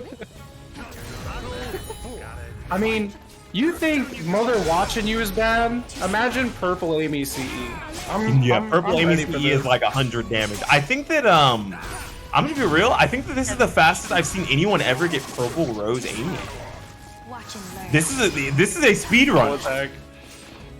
Yeah, what do you do? Fire's You not just die. even doing the obnoxious stuff either, like at all. Oh, now he is. Here we go. Yeah.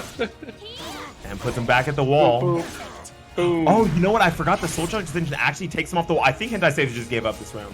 Or his controller died. I don't know what's going on. No, that's a sign of defeat. The battle is over. Show respect. You good? Yo, how you feeling over there, bro? You care. Oh, yeah, he did have a DC issue. Oh, he did. Okay, I was certain that Hentai Saves doesn't seem like the type to just give up. So I was like, I don't think that was a give up. I think that his controller DC'd or something. Parsec can be a little finicky. This has been a good time. Purple Amy is pretty sweet. I didn't realize that Purple Amy actually broke the game in such a way. You're not supposed to do it. It's only red. Remember? It's the only way.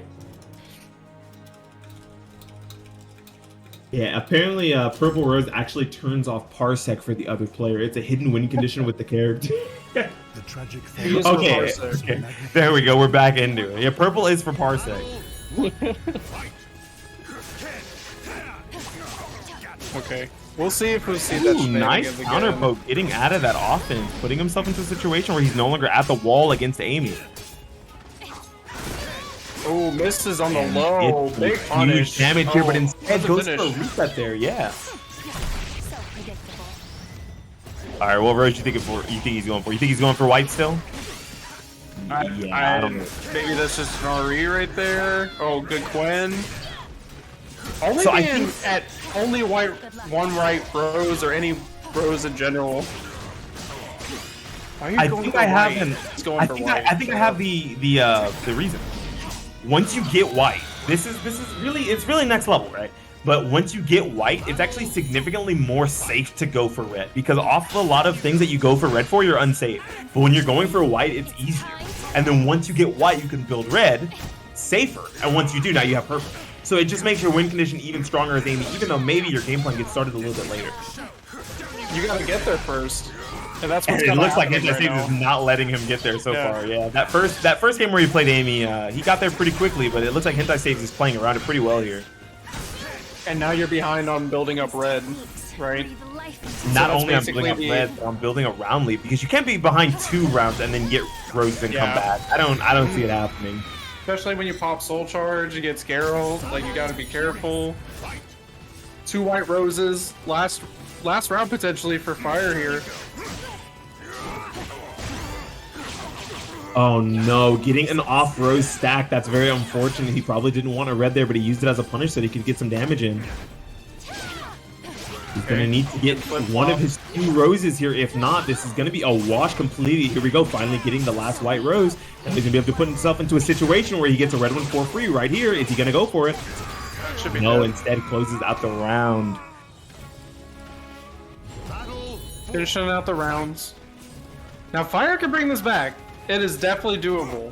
Yeah, now that he's got some amount of extra pressure with Amy, he can bring this back, especially because these auto GIs are gonna be pretty good now.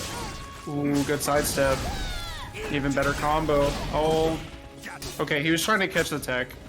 But Fire actually being smart, not getting too hasty yet. Whoa, that was an amazing step catch. I mean, duck catch right there. Uses that to maybe stagger, force him to go for a... Ooh. Well, you're in Soul Charge, so the only thing rolling is your health bar down to your grave. You're dead. Yep. See? That's what he says. Jeez. No, I always love the finish off with that throw because he's just like, you're dead. Ha. Yeah, I like the pop-offs that the characters do. We as players don't even have to pop off in SoulCalibur. The characters do it for us. Exactly. Yeah, imagine getting beat in a fist fight. Some guy like parries your last attack, your final hurrah, your attempt to win. And then he says, just as it was written, after you're laying on the ground.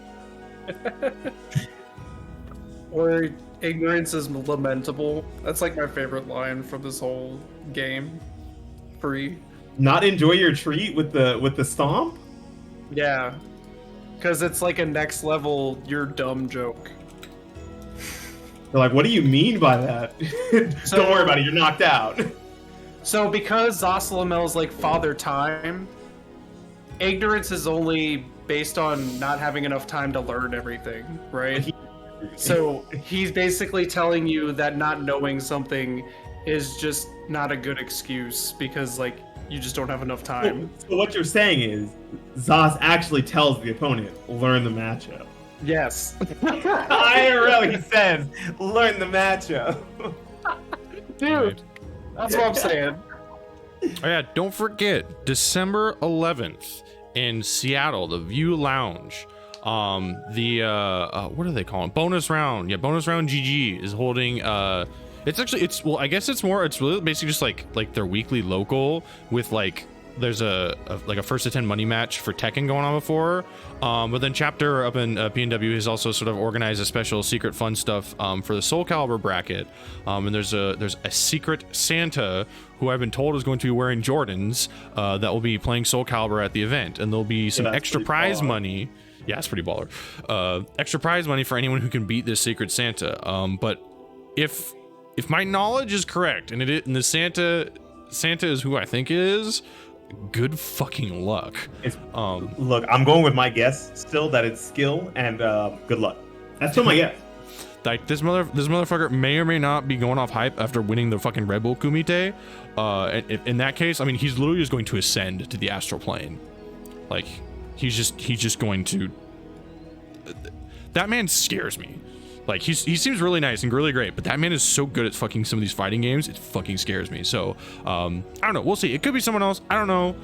But yeah, that's happening the 11th. I am like 99% sure I'm going to be there, and is actually like the only like event I've probably ever traveled out for. So if you're down to go, it's gonna be a pretty good event. It's, again, also one of like the very few only events that's probably gonna happen on the West Coast. But anyway, so Skill has not won Kumite. Not yet. There's a chance. He's pretty good, but I mean, if you've seen the lineup for the Kumite, is fucking buff. Yeah. And I'm torn too because I got Skill and Daruino. Like, man. Bro, I'm an simp. Oh no, not another one. At least you're not a Viking simp. That's free. fine. That At was least free. you're not a Viking simp. I'm fine with that. Like, that's free, dude. Chunk is easily Viking's an hype. Edo simp. Viking's hype, but Yeah. Like, the music reference too, she's metal, it's dope. yeah, she's literally some like hot badass witch that kills you with a fucking guitar. Like, are you kidding me? Are you fucking kidding me? Anyway, Yeah. Too bad I can't fucking play that game. But anyway, so yeah, and then again, also this is a reminder. This is a NA West Dojo event for the SoulCalibur Online Challenge. This is our first time we actually hit the 32 player cap, so that'll actually bump us into the next thing. So whoever wins for tonight actually gets more points than any of the previous SoulCalibur events together. So if Zefukai takes this, he'll actually increase his dojo score for once, because I'm pretty sure he's maxed. But we'll see. Tinoff, no, I will not. I will never stop. You can't stop me. If you follow me on Twitter, you can see that's very, very true. Anyway, He actually XE'd in real life. He was like, you can't stop me. reblog. Anti. Anyway, Hall Life is lit. So I'm still sorry. I'm kind of stalling a little to kind of wait for some time for the bracket to catch up. But I guess I'm just gonna stop waiting, and we're just gonna go straight into shilling the match arena real quick, because I think we're at still 124.60, 18 codes. What the shit? You still have codes? There's still 18 codes. 18. Click the link, log in or sign into your account, click the claim coupon code button. It's absolutely free. All you have to do is click it. If you have not done so yet, chat, please go ahead and do so. It's absolutely free, costs you nothing. All you have to do is create a Matcherino account and click the button. And once you create the Matcherino account, you can keep clicking the button for like the rest of time. But again, it's absolutely free. All this money in the pot goes straight to our top 3 players for tonight. So please help support them. And if you're interested in supporting me with the Parsec servers, please go ahead and donate. Click on the PayPal link to help me give me just like I said, between $1 and $5. If I get like $20 a week, I can keep running this for like a long time. But again, these Parsec servers are not free, so I do need a little bit of help with that. I have rent to pay. I can't front the whole cost for everything. So if you'd be able to help me out, I would very much appreciate it. And also use the claim codes. Bam, we already used like 5. There we go. Thank you, chat. Keep it going. There we go. All right. It's just a button. Like, it's even easier than it was before. You don't have to like put in an actual code. It's just a button. Press the button. It's 2 buttons. You gotta log in too, but that's not very hard. Come on. Yeah, you're already logged into Twitch. Like that, you could use that to log into Match Arena. It is very quick and easy. Jeff Bezos isn't gonna follow you over there. And if he does, maybe he'll give you some advice on how to make some money. No, I won't. No, he's just gonna smoke some meats and put barbecue sauce like in your cabinets. Nah, he's just gonna say like 3 words, and then like 200 people are gonna lose like $5 billion off of Bitcoin, and they're just gonna have to hold that because they bought into Bitcoin. But anyway, Yikes. all right. So we are going in on which match here, Chunk? we are going back to this is winner's semifinal, Zephykai and Asionic. Welcome Nice. to the stage of history retold. You know, Asionic does have a secondary that I've never seen him pull out in tournament, but he does play a little pocket Keelik. I don't know if maybe he's gonna opt for that in this matchup over Xianghua versus Nightmare, because I don't know how Nightmare really does versus Xianghua. I think that this is it's a pretty nice matchup for Xianghua. She's got a lot of options to beat armor. She's got really strong lows and mix-ups, and you're not just gonna text like step crouch against this character because low throw is a pain in the ass to deal with. Wait, they both have low throws. I meant against Xianghua. Apologies. You don't get to say that too often. Did you Right, that really- both characters have low throws. Yeah, you're right. Wow, low throw? No.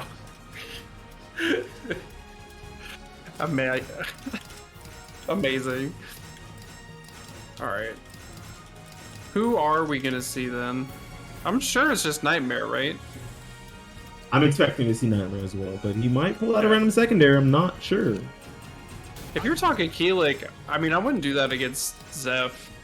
Zeph You're right, has but it's a one of the- pocket Keelik. Yeah, and played against twice a day pretty frequently when he was still in Let's do this. in Texas. Yeah. I mean, it's Zephykai. It doesn't really matter who you play against him. I'm sure he'll be fine.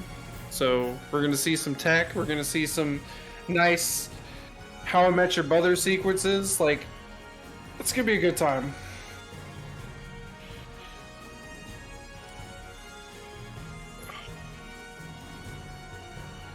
If something like a cool dunk happens, I'm gonna say that was legend. Wait for it, Derry. I'm gonna do it only because you mentioned How I Met Your Mother. You got to do it. Wait. See, why are all Caliber heads just old? We have to make like early 2000s references or like late 90s references and just show our age way too hard. Okay, I'm sorry. Look, I'll find it better. All right, so if a Nightmare CE happens, I'll sing the Little Einstein theme song. Is that better? You call them babies otherwise? Yikes, bro. No, you just give him the baby shark, you know? Oh, With that song. can we just All replace right. the audio for Nightmare CE with Baby Shark? That's a good song. Yo, I don't that like song this. slaps. I don't like It's this. actually a banger. I don't like this. Alright. Yo, that's a good background to what we were just talking about. Let's see some souls devoured. 2-2B is a strong option. Dang, the immediate sidestep after that AGA does not want to deal with any potential offense. Damn, this is the mix-ups that I'm referring to, right? So Xianghua just kind of gets to run around Nightmare for free, and then if you duck, there's that crouch though, like I was talking about earlier. Nope. Good armor.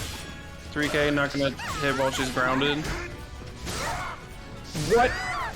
Yeah, he tried to go for an immediate button after that step, got counter hit, retracked. It's a pretty big deal, right? Like, it's something that as 3 years into the game we should all know. If you sidestep and press a button, you're gonna get counter hit retract. Oh, not enough because it didn't have CE. Nice jump K. And then the immediate jump button in retaliation. Zeph with the next level stuff. 6B is a challenge. The cojones. Jump K again. You gotta do the wild stuff against Zeph to throw him off. No, Asionic, that's not what we meant! I mean, it's the micro steps that Zephica is so good at. Yeah, he's good at spacing him out and putting him into a range where the opponent wants to go for a vertical, thinking that he can catch it, but Zephica taking small steps whenever he can.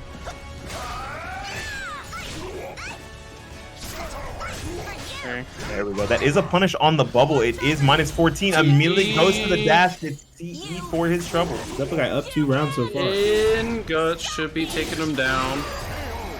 Can't be stopped. Just kidding.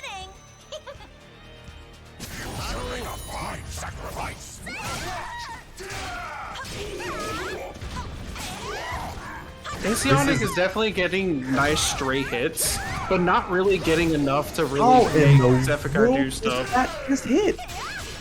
And then block it. I mean, like, did he like? Was he staring at his berserk tattoos real quick? So he just what?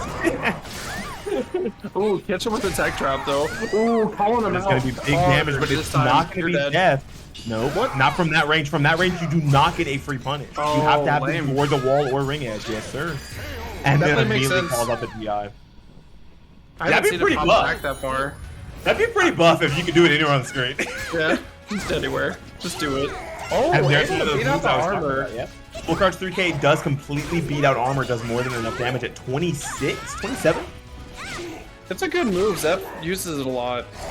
Yeah, it catches tech jumps and actual jumps and lethal hits, and then look at that, it also beats armor. Another thing to do in this matchup, once again pushing him back too far here, does get a whole lot of damage off of that. Zephica is put into a situation where his guard could break here, but instead of getting his guard broken, he wins the game. I mean, you got the Ogi option here. No, he's dead. Oh! No, he's not. Oh. Yeah. Bro, Sejam wants the points back, bro. Look, I made a right bet. Everyone bet yes. I bet no. Okay, I was right. This time send it to him. Send it to him. We gotta send it to him. That would have been a pretty nice little kill. This kill. I've seen this game before. I've seen that scene before. He's actually had a will it kill of SoulCalibur. It was Aswell 6AA on the wall into Soul Charge CE. It killed Nightmare from 70%. Yeah. That's a good one to do. Everyone bet no except me, and I was like, oh, you guys don't know Aswell. Speaking of not knowing, like, damn, Asionic actually doing pretty well in that first round here to kind of get things going. Yeah, that looked like a whole lot of like step verticals to immediately call out fast options from Zephica, just like that, like he did right there as well. With his super tech crouch, yeah, that was dope. Oh no, drops his combo.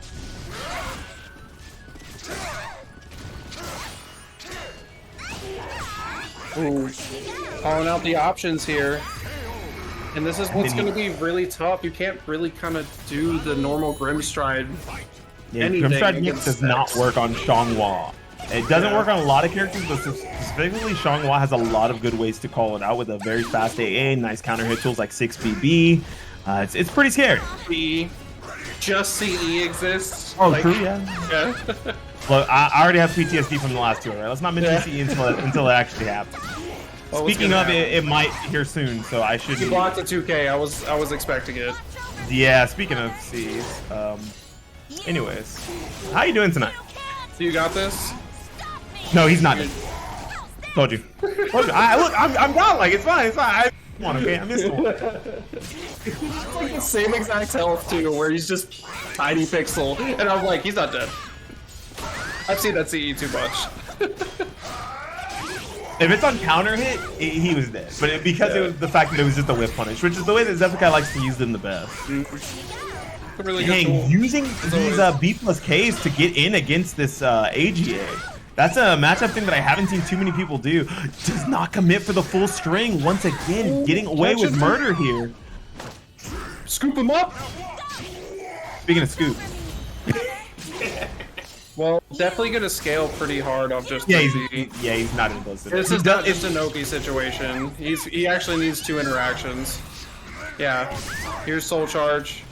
Has to spend the meter, but worth it if he gets the round. Run up, throw. He does get the round. He is giving Zephyrkai a free bar of meter here to his 0, but Nightmare does a whole lot of damage and doesn't always need bars of meter when he has things like Night Terror Charge. If he can get a hold of one of those pretty early in this round, he can use that as a Soul Charge type move, you know.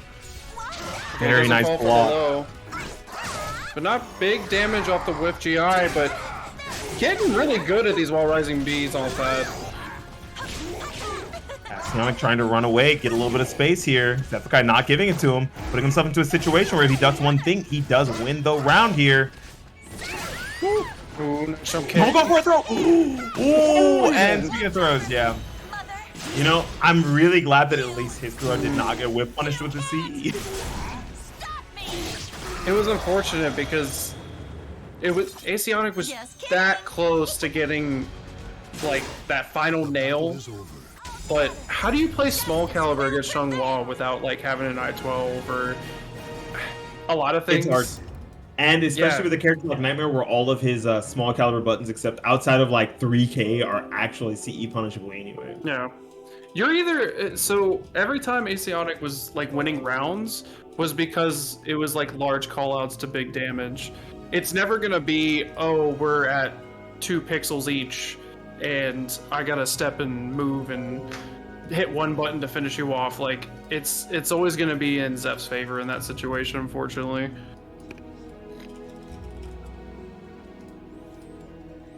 All right, here it comes. The moment you've been waiting for. Boy, here we go. Oh, this is it?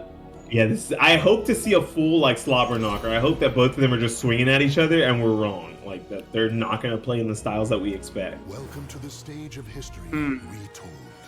I don't think that that's how it's going to go at all. I'm almost certain that there's going to be some amount of spacing and zoning, like space control and mid-range play from Pharomontress.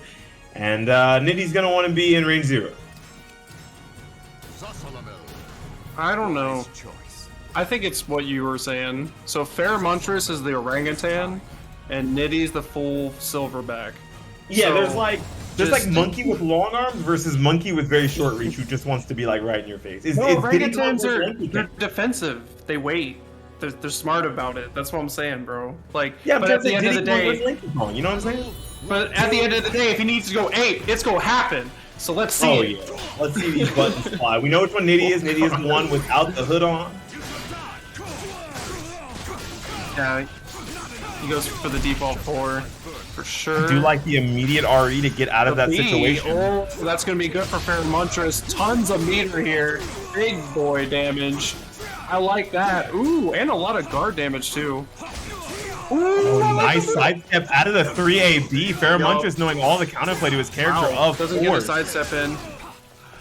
Another reversal edge, actually pretty insane. Yeah, I think reversal edge is actually kind of okay in this matchup. Solomon doesn't have the best option. Ooh, except for full crouch. I'm sorry, except for 3AK, he doesn't really have the best options to bait it. Yeah, there's not a whole lot. It's actually really solid against Zosalam in general. Wow. Jeez, another one. Okay, so remember I said smart monkey? Like, this is basically what's happening. He's just doing a ton of setups. This is disgusting. And it looks like he's just swinging, but when you really think about it, there's a whole lot more going on here. He's going for optimal. He's going for optimal like. Oh, does not go for the 3AK. Does have a curse on him, and now he is dying. 2 rounds up for Pharomontress. Knowing all the counterplay to his own character, of course, I don't expect this to be a full blowout, but I expect Pharomontress to do exceedingly well in the early rounds. I think Pharomontress in Zosalamel, like mirrors in general, is going to be one of the best people. Yeah, he knows how to call out most of the things that are gonna happen with this character. As we know, he's like the main tech person for the Discord as well. So he's hitting them with like some weird setups like post combo that are really throwing off Nitty. Yeah, at this point he's kind of in his head. Yeah, that's big damage.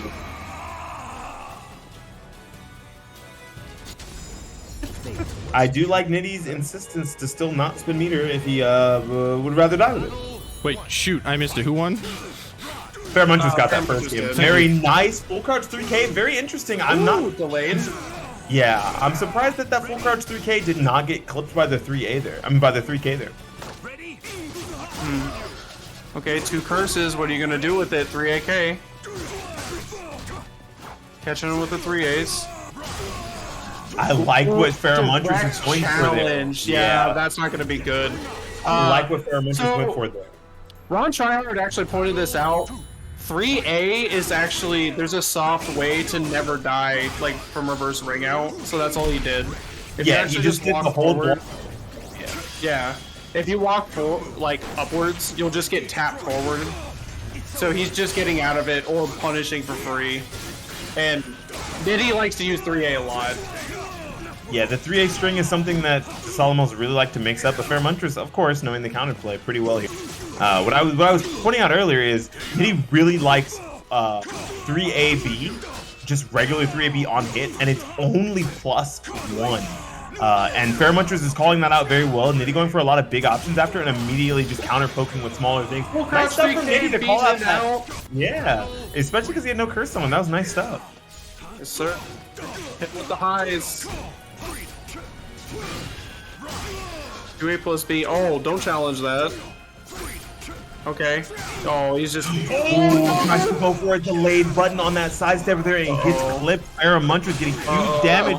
Big reward for this situation. Tries to go for the. Yeah, that was supposed to be a super. A reset. That should have been a counter hit. Bro, Zaz can't step Zaz. Zaz can't step Zaz. Yeah, it's Fairmuncher. He can't. He definitely can't. You will get tracked. Zaz gets hit by all the tracking in the world, dude. He's big and fat.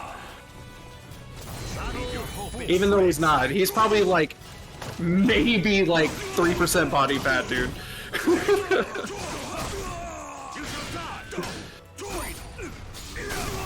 Oh, catch him with the 2A+B, but that's gonna be bad on his guard meter. Okay. Just like the counterplay there. Not going for a 4-4A+B, but at least he gets pretty big damage here. But I think Fairmuncher is going to be able to close it out with this wall splat. He's going for the... No, tries to go for the soft reset. And Nitty going for the crazy stuff here. Gets the... K6! No, K6! You had it! Damn! And that's his guard. You're dead. Fairmuncher takes 2-0. So, yeah, that was 100% multiple K6 things happen. Yeah, I think the K6 might have been able to do it because it corkscrews you that direction. But also, there's a fun thing. Fairmuncher's actually, if he did 4B+K against the wall at that point... It actually pushes him out of the ring, yep. Yeah, you do reverse B+K and it'll just drop him, like out, ring out, which is disgusting. But it's specifically that angle. And yeah, it doesn't work with 4B though. I've tested it out a bunch of times. It only works, and because Zaz is fat, you can just always get the 4B+K. It's not inconsistent against him. That was sick. Yeah, that was definitely a whole lot of matchup experience from Fairmuncher's, or just knowledge from Fairmuncher's on display right there. Nitty did his best to kind of bring some of those rounds back, but once again, that inexperience with the more crazy combos like. You know, using the, after that tech trap, using the K6 to close out that round with a ring out would have been really nice. Yeah, I was appreciating how he was just letting the combo kind of drop him and then set him up for just like, you're going to press buttons again and I'm just going to meaty you. So, oh really? I didn't know that. Well, again, Fairmuncher's does like write the book for Zaz in the Discord for a lot of us, so. See, right. Yeah, he's like the Church of Zasalamel, if there ever was one. I mean, he's the Church of 4K, at least. All right, gotta get that one, and then that one going. Okay, cool. So almost into our top 4. So Zeph and Fairmunch are sitting in winners finals. They're gonna wait for a bit though, because I gotta get one more of these loser side going, so we can get everything catch up. Otherwise the bracket gets a little bit weird. So we're gonna see Asionic and Manta. Manta versus Asionic. This is going to be an interesting matchup only because of the fact that I don't think I've ever seen Asionic play against a player like Manta, right? He's one of those character specialists that makes your character look bad just when he's on the screen. But it's Nightmare. Like, Nightmare actually loves that matchup, so I think Nightmare beats up Valdo, but Manta's Valdo is always very different. But it's not like Asionics hasn't played Manta before, so we're gonna see a pretty good match either way.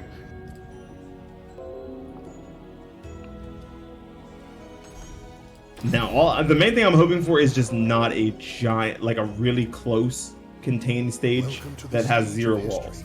Because I think if that happens, it's gonna feel extremely Nightmare favored for this first game. Manta's not one to make big mistakes that lead to him getting rung out from like mid stage, but it's Nightmare. You can never put it past him.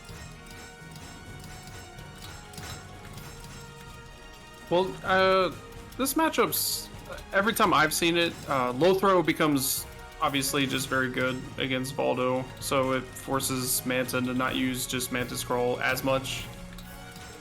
I think the giant verticals that Nightmare normally does anyway, oops, it's not. Really favor in the matchup too.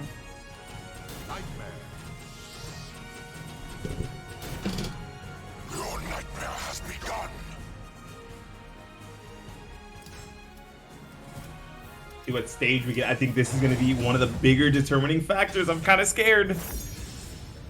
Oh, okay, not too bad. Astronaut stage. Dude, every time I see this stage, I always feel like there's something we should know about it. No, I'm not doing it. I refuse. Dan's not even No. I think it's that this stage reminds me a lot of a stage from SoulCalibur 2, actually. Yeah, it does. As a matter of fact, I also think that was Astronaut stage in Soul. Is Asionic not here? Remember when this happened last time? Okay, there we go. Are we here? Are we there? Swinging. Okay, tap him in the feet.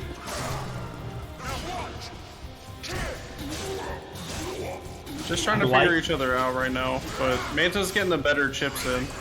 Yeah, I do like that he's trying his best to not use too many big buttons to get blown up, but Manta is running all over him in the neutral game here. A lot of these really strong Hori mids kind of stopping what he's gonna do. Going in, able to kind of do a throw mix-up. Manta playing super patiently. Waiting for Nightmare to make a mistake. And he gets it right there. The exact right thing to do.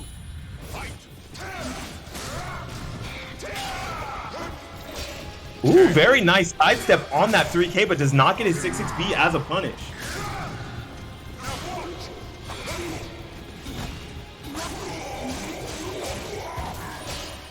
This is a pretty good situation for Asionic. He does get the 9K into the 6-6B. Once again, another 9K, really pulling it out with these. Look at that again. 3 or 4 9Ks was more than enough to close out that first round, that second round. Yeah, we definitely see 9K being a strong option for Nightmare to just kind of do the jump meta thing. But his 9K is actually pretty solid, frame-wise and everything. One of the strongest jump attacks in the game, yeah, for sure.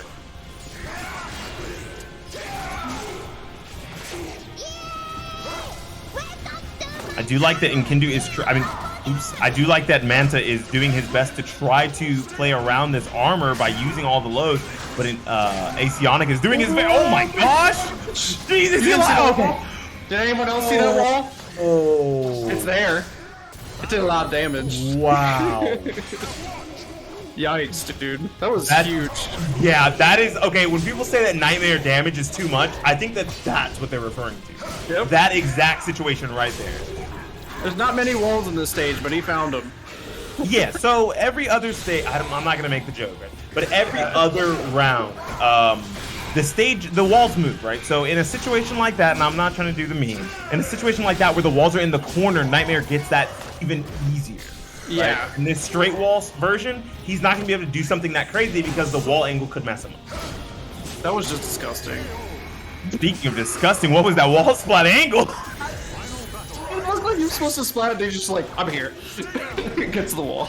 Oh no, that was supposed to be a back full tag. attack. Very nice whip. Oh, spaghetti. There it is. Anybody eating dinner tonight?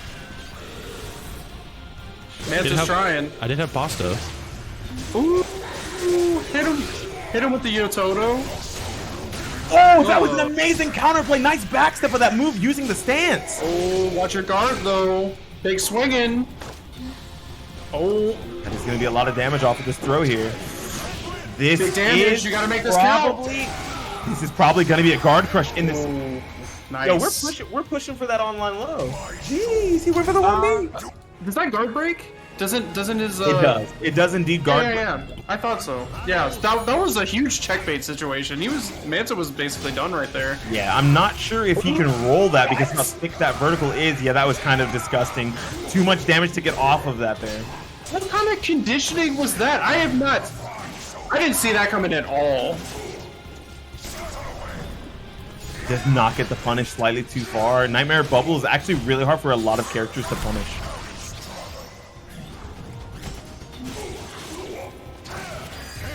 And Nice the jump 9K kick. once again.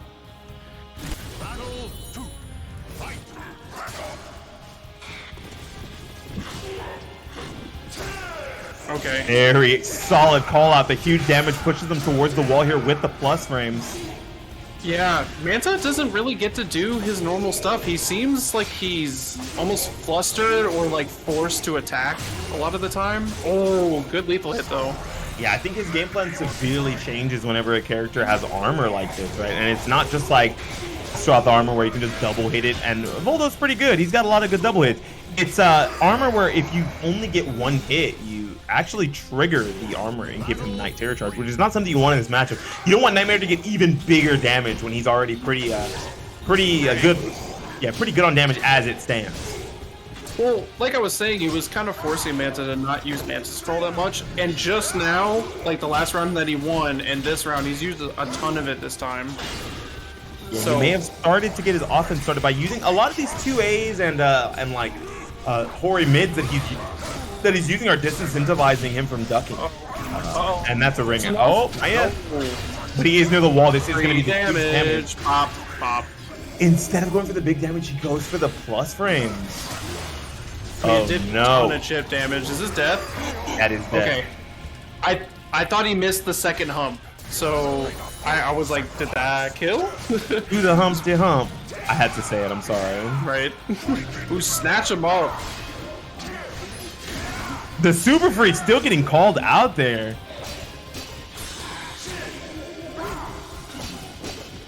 Yo, put on some pants. There we go again, using that low throw to counterplay the Mantis Crawl completely. Okay. Yep, there it is. Aciana seems to know exactly what he's doing in this matchup to stop him from, at least Manta from getting his like big offense started. Now, this is not something. Usually, we always see Manta running his game plan, even when he's losing, right? But this is a different Manta we're having to see right now. Look at this. He's just getting picked up off the ground so much. Oh my goodness, and the perfect from Acionic taking that one 2-0, not allowing Manta to get off that ring edge. Right. Like I said, so we weren't seeing Manta kind of doing his normal Mantis Crawl from a distance, kind of come in kind of thing, so his one lethal hit doesn't work anymore for him. So that shuts down that kind of option. We didn't see Mantis Crawl until like the second match, kind of middle of it as well.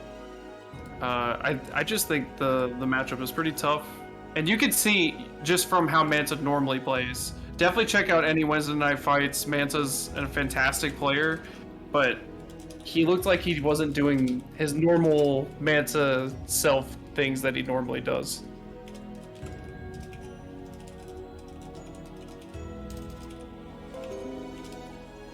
There we go. I typed it wrong the first time. Okay, cool. Just by I don't know. I don't know. Nitty, if you're still in the chat, I did call your next match, so if you can go play that, or maybe you're playing it now. I don't know. But if something happened, just let me know. Otherwise, yeah, we'll just keep an eye on that. But we're gonna go straight to our winners finals with Zefukai and Pheromontris. Damn, Pheromontris is winners final. Holy shit.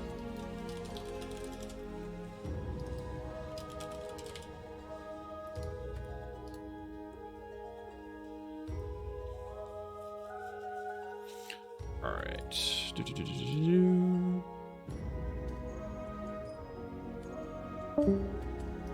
Oh. He exploded. Oh. Okay. So I think Beanie exploded, or his internet exploded. Something happened. Hello? Yo. Hello. Hey, what up? So we're gonna have Konmai. Yeah, I'm here, still here after all that. Also, the salt has finally settled. I'm gonna have to say this. It is a blessing and a curse that somehow, I don't know what it is about this week, but this is one of the spiciest WNFs I've seen in a while. Not because of the stuff, but like literally, like I think everybody has been salty post-match. Like, it's been pretty amazing because this is like, man, I feel connected with everybody right now. It's like, man, it's a weird vibe, but I'm not gonna say I dislike it. It's a yeah. Well, I mean, again, the drive to improve and do better hurts. Yeah. It ain't easy. No, for real, it is. It's like eating. I don't know. It's like. Well, you know what's gonna hurt? Pheromontris and Zefukai. Oh my god. This is Winner's final, right? Yeah, this is winner's final. First of 3. Ooh, nice. Good to go. This is gonna be interesting because usually, like Pheromontris runs his offense pretty strong, but then Zeph does the usual Zeph thing where he adapts really strongly. We'll see how this pans out. This matchup is AIDS. Yeah, it's definitely for a disease. Zoslamel, by the way, if anyone guessed at all. No, he has some of the best counterplay to his strings, I think, in the game. I can't think of anybody else who has that much, like, raw potential damage off of, like, being Raphael is pretty much up there. Like, one of those two. It doesn't matter. No, that was a sick 3B. Right at the tip. Ooh, the big tip. I hope you're ready, Konmai. I mean... Oh, he's back! Let's go! Is Beanie back? I don't know if I can. Let's see if I can. Okay. Oh, yeah, we're back. My internet seems to hate me today. But we still got Zoslamel here. Yeah, this is Pheromontris versus Zefukai. I'm assuming, and holy crap, as soon as I get back, there's a CE. Never failed. I gotta love it. Yeah. Snap him. Okay, Konmai, you want me to take over, or you got it? Zach, I'm just gonna. I'll be here just in case. Okay, all right. Just in case you explode again. Yeah, currently the internet's not on high alert. It's not on red alert. All right. So we got a 4A plus B to kind of hold up some frames. You know, as much as I like 4A plus B against most characters, I think that the I-10ers, it's like kind of a detriment for you to use a move like that. A move that's 0 on block and doesn't like space you out far enough to get away from things like a Yoshi AA or a Xianghua AA just puts you in situations where you get blown up. And speaking of getting blown up, another duck into a CE, the Zefukai special. Yeah. This is basically a clinic of why Xianghua is tough for Zoslamel. Basically at every point, Pheromontris is just getting smothered with counterplay. That's all that's happening. It's just like straight counterplay, like on every motion that he can do. This is all because also that Zeph played against like Omega DR forever, and he is probably one of the best Zoslamels that I haven't seen in a while. I'm sure he plays every once in a while, but he's like one of the best. So Zeph knows this matchup like real hard. He's got a lot of matchup experience under his belt, but I think a player like Pheromontris, he's a different breed. In like a good way, right? I think Pheromontris really likes to be a honer more than like an innovator. So he's going to do a lot of more crazy things that maybe Zephykai just isn't used to. So far, it's not looking that way. I do think that even on paper, this matchup is pretty hard for Zos, though. So I can agree with you there. I do like the Pheromontris is trying to play really slow here, but I don't think that you can play slow against a character like Xianghua. You got to. If you go in, she has too much counterplay. Yeah. I feel like the moment Zeph can sniff out any option that Pheromontris wants to do consistently, he's gonna die for it. So he's pick and choosing exactly when he wants to attack. Getting GI heavy twice. Wow, that's aggressive. Okay. Match aggression with aggression, but Zeph just changes so fast on a dime to aggression to passive and gets the perfect punish every time.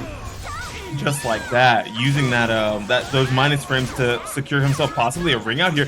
Ooh, that is punishable. Does not take the punish. Instead, tries to go for a 3AK to get himself some free frames. And that is going to be a speed punish. It's gonna be too easy. Kind of baited the forward walk and then just sidestepped an easy punish. And then you gotta guess. Feels bad every time. Ooh, there you go. You know, So it is nice on 4K, right? Yes, both options are actually defeatable by 4K there, and it's really nice that Pheromontris knows that. Oh, doesn't finish the string, didn't believe in time. Wow, gets challenged. His AA actually beat the 4-6B, which is head crouch, but Pheromontris looking like he's maybe alive here. Doesn't want to go for something too punishable to close out the round. Okay, to be fair, that's pretty punishable, but at least it actually worked out for him. Yes, sir. For a pretty long range low. Taking his curse, maybe getting some pressure here. Yep, that's punishable. Poking the face for it. Free curse. Guy sitting in crouch for so long. Using it for that. Nope. Yep, get off me, immediate soul charge. Doesn't want to have to deal with any pressure. Unfortunately, that nice AA from Xianghua is really hard to contest, even when you're only -2, -4. Oh, nice. That was a really nice wall combo. Very nice awareness to use that. Most people don't use the A there, but the A was the only way to get a wall splat. Yeah, that was actually really good. Oh, it goes for the cancel, and then, oh my god. Very, very, very important. The way Zeph dances around this matchup is so interesting. Wow. He sidestepped the 4-6B when Pheromontris hadn't tried to do that all game. He never tried to do a hard call out 4-6B until the end there. Be on his own pressure. I think he was maybe just ready for some sort of a burst option, and Zos's best burst options are actually yeah. Right, things like, oh my gosh, amazing call out. 4B. 4B is sick. Amazing call out. We gotta see a lot more 4Bs if you're gonna beat Xianghua, honestly. Because it's kind of like a nice solid, if you get a counter hit good, and it's safe. Yeah, like it's safe. It's pretty low committal. Like it's not the craziest thing in the world. So you see now he's matching on it a little bit more, but that is going to be a ring out. But if you get the counter hit, you're dead. Like that's what it is. Like especially with your back to the, because 3AB is not good against Xianghua, in my opinion. Oh yeah, she has way too many options to play around it, especially that auto GI. I think if she uses the auto GI on you in between the strings, she actually kills you. Ooh, this could be a lot of damage. Big damage. That Half-Life just gone. Did you see Xianghua's health bar just like melt away? I did. Yeah, imagine if you got the actual lethal hit. Oh no! Oh, Zephykai going for the sneaky stuff, trying to get himself a ring out there. Okay. Knowing Zeph is going to be smart about it, puts himself in a better... Oh yeah, that's -16 for sure. Yeah, he didn't want to commit to the string that could get him auto GI'd, so instead he went for the regular and got blown up by the CE. Only against Zephykai will you see a Zosimal player actually put themselves away from the ring edge and not go for any reverse shenanigans. It's really hard to deal with Zeph's pressure, and especially when he's on Chunghwa, it's a lot worse, right? Like, so Zeph is gonna out-tempo you into a corner, and then he's gonna kill you for it. Like most ZOS players are totally fine with being in the corner. Against a player like Zephykai, you can't really take advantage of it. Oh, getting hit with all these throws. Duck! Oh, yeah, that's a really slow option. He actually tried to go for a 3AB callout. That's what that was. That is the AGI for the horizontals for anyone who doesn't know which one's which. Oh my gosh, playing so patient and then backing away from the ring edge, not trying to throw away this round. Yeah, because he can't. Oh my goodness. That's so painful. So, Zeph is doing exactly what you're supposed to do against the reverse ring out against Zoslamel. Block. Don't move, don't, like, because anymore, the throws are way much less of a threat, right? Because it's not a 50-50 anymore.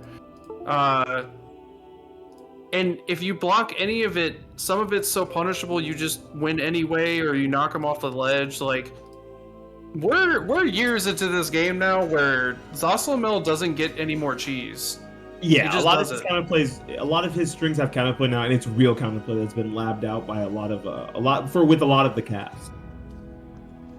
I mean, me and you have known it for a while, but oh yeah, that's watching people actually do it now all the time, dude, it sucks. It sucks to use 3AB anymore. Like, it's such a good option, but you just die for it sometimes, and it's. Especially like in the Chunghwa matchup, I think that's especially true.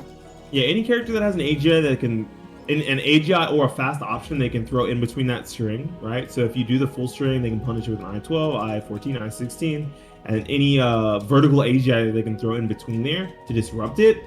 It just makes for a 50-50 that's not in your favor because both options are punishable for you. Right, and I think Zephykai is just a master at his craft as well, so that's just a double whammy on that part. He made Pheromontress whiff so often. Like, Pheromontress is usually a player that we think of as a more calculated, less risk averse, right? Likes to be more patient with his play, but just absolutely dissected versus Zephykai. I mean, there was that one exchange where Zephykai got up and immediately GI'd 2 or 3 times in a row, and then just didn't do that, backed up, and then just went for like a 3B at max range. And I was like, dude, you did something so disrespectful and then immediately went passive that it, like, the spacing's off. Yeah, so it's flipping a switch so fast as to look like you're like a ranked monster to like the best player in the world. In between, like right in between, is just the craziest thing ever. Right, because like you're doing some mashy stuff, but then you don't. Like it's so hard to call him out when he wants to do what he wants to do, and that's why he's so good. 8 Maturino codes. Looks like we're gonna have hentai saves versus Asionic here. Push the button for the codes. Maturino. Yeah, there's 8 left. 170, you guys. Come on now.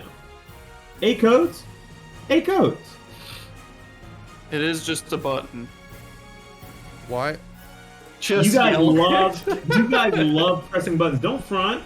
You guys are SoulCalibur players. You don't know how to block, alright? Don't lie.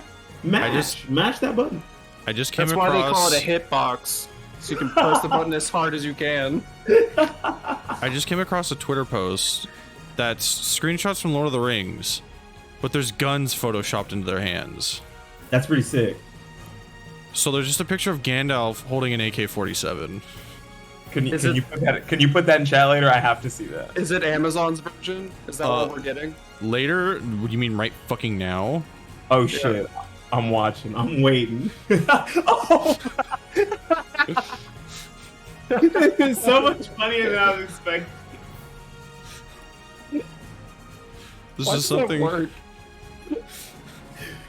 Why does this work so well? Yo, Frodo with the sniper? I want this picture of Gandalf holding the AK to be like my profile pic. I'm debating on anti-NFTing this. Oh no. Oh no. Discord, why? They have not done it yet. If it happens, then yeah, I might end my my fancy Discord subscription thing, which sucks because I like having all.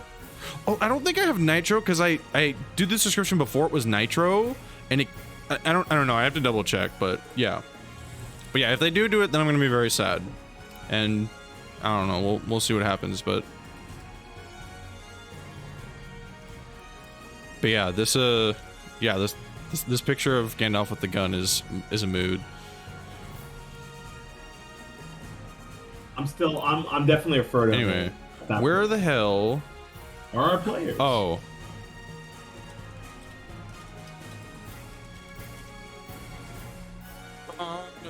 Sorry, Hentai says is rebooting his router real quick. He's turning it off and turning it on again.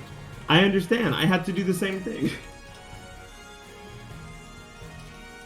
Y'all in your Texas internet. Yo, actually, Texas has like some of the worst internet infrastructure ever. Like, it's not even a meme. It's not a joke. I live in Ohio, and you would think it'd be terrible, but I have like fiber optics and stuff, which is great.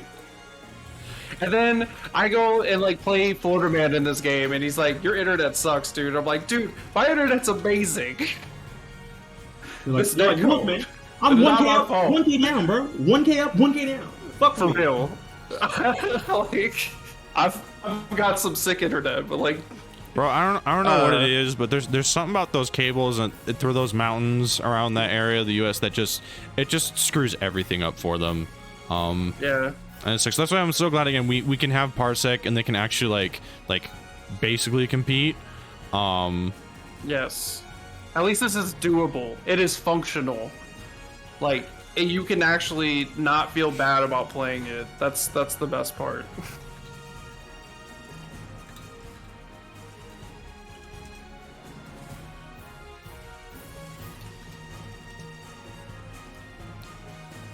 Oh goodness. Okay, so since we're still waiting on the players, hey, we got to remember to plug FrameCalibur. How are we not going to talk about FrameCalibur the entirety of tonight? It's because Valk's not here. Oh, shoot, that reminds me. I have the wrong link to the wiki. Oh, and the SRK wiki. What are we doing? It's no longer SRK. It is now Super Combo. Super Combo? Super Combo. Super Combo. Yeah, I actually kind of like the name of the ring of that.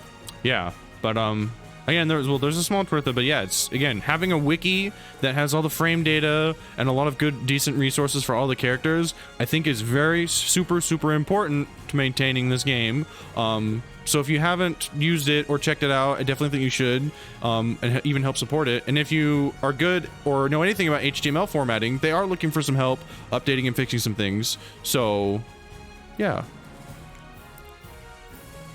Much excitement. Okay, I'm actually pretty pumped about that. There we go. Now the wiki command's there. But yeah, the Super Combo GG was formerly known as SRK. Again, partners directly with FrameCalibur so that they share the same data and information. As far as I am aware. Trying to pick looks like we're finally about to get right into it.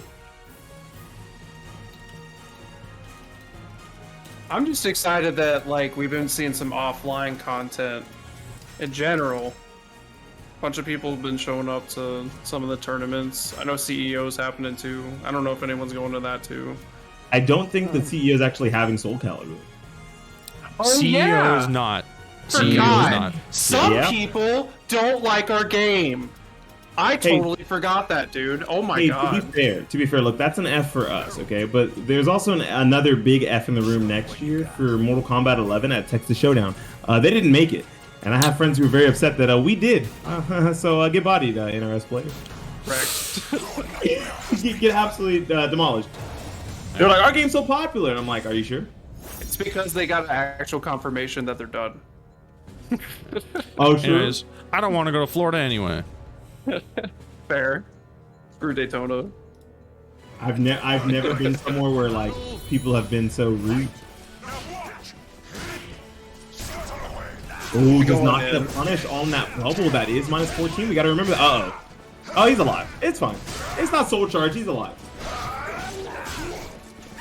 Yeah, it's kind of like when Batman beats up the bad guy kind of alive. Like, now get up. Are you fine after he just 10-piece comboed you? I think the thing that hurts the most when you die to a nightmare ring out, it's not even it's actually your pride. I'm sorry. It's actually your pride. Can you stop doing I willed that? it into existence. I apparently willed that into existence. BeanieThuggish is a fortune teller now, apparently. Dude, that was like a frame 2 reaction that he did that ring out right after you said it. Yeah, it's what I was gonna say is it actually hurts your pride the most, right? Like losing the round is terrible, right? But you're like, Nightmare does big damage, it's fine. Like if I lose the round, I lose the round. And then he kills you with like an AGA by the ring edge, and you don't want to play him. I can see it right now. Yeah, his actually is actually backs off this time. Pretty small. Okay, oh my okay. gosh! He said no with the other big button. What a Equally did call-out. giant buttons. Big button go Not gonna show purr. it off. Exactly. Nice retracking.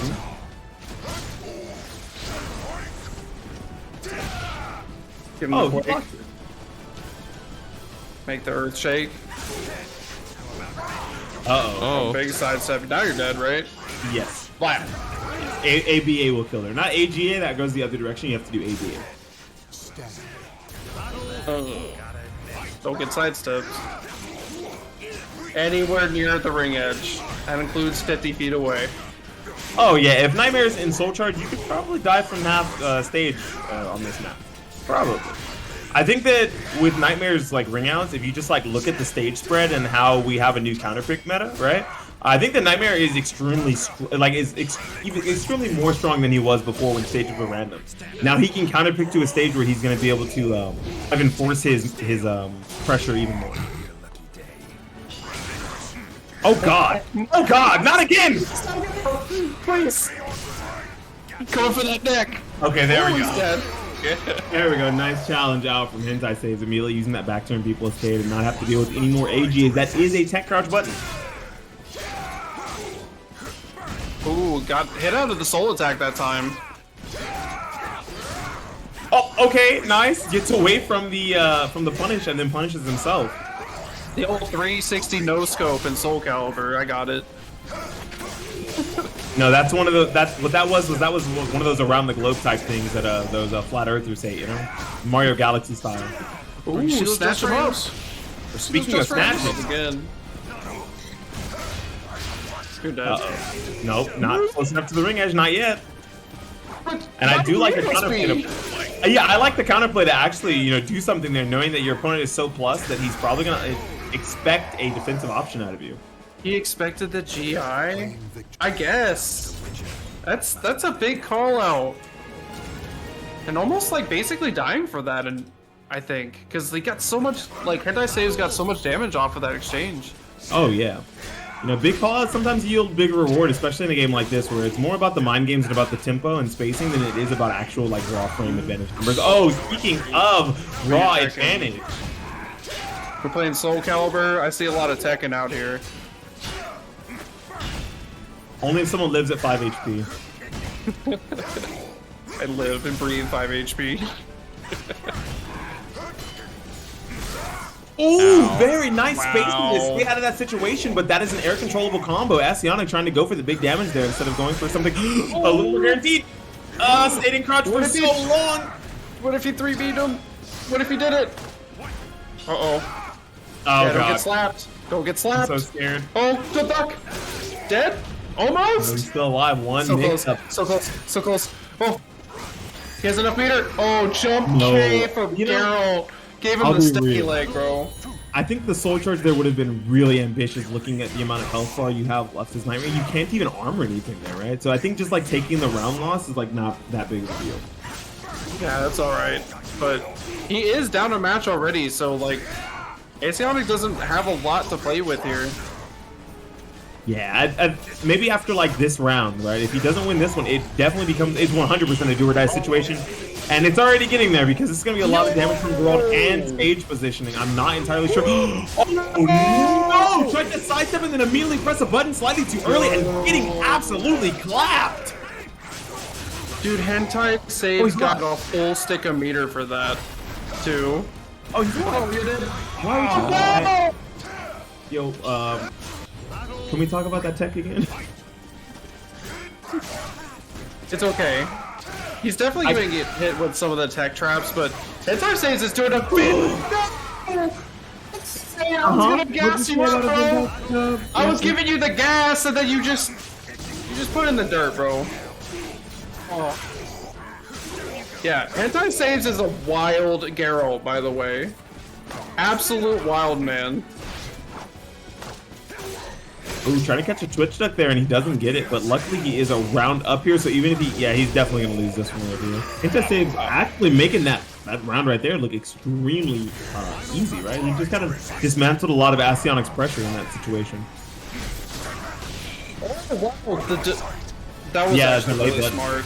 That was a tech trap. Ouch. Ouch. Please stop getting up! Why are people getting up today? What? They're so eager. Bro, just stay asleep, bro. Look, your alarm hasn't gone off yet, okay? Your alarm has not. It is 6:30 in the morning. You got another 30 minutes before you got to be up before work. Okay, your wife's not nagging you. Stay asleep the extra 30 minutes, bro. It's fine. It's okay. Dude, just take the nap. Just take the nap. Damn.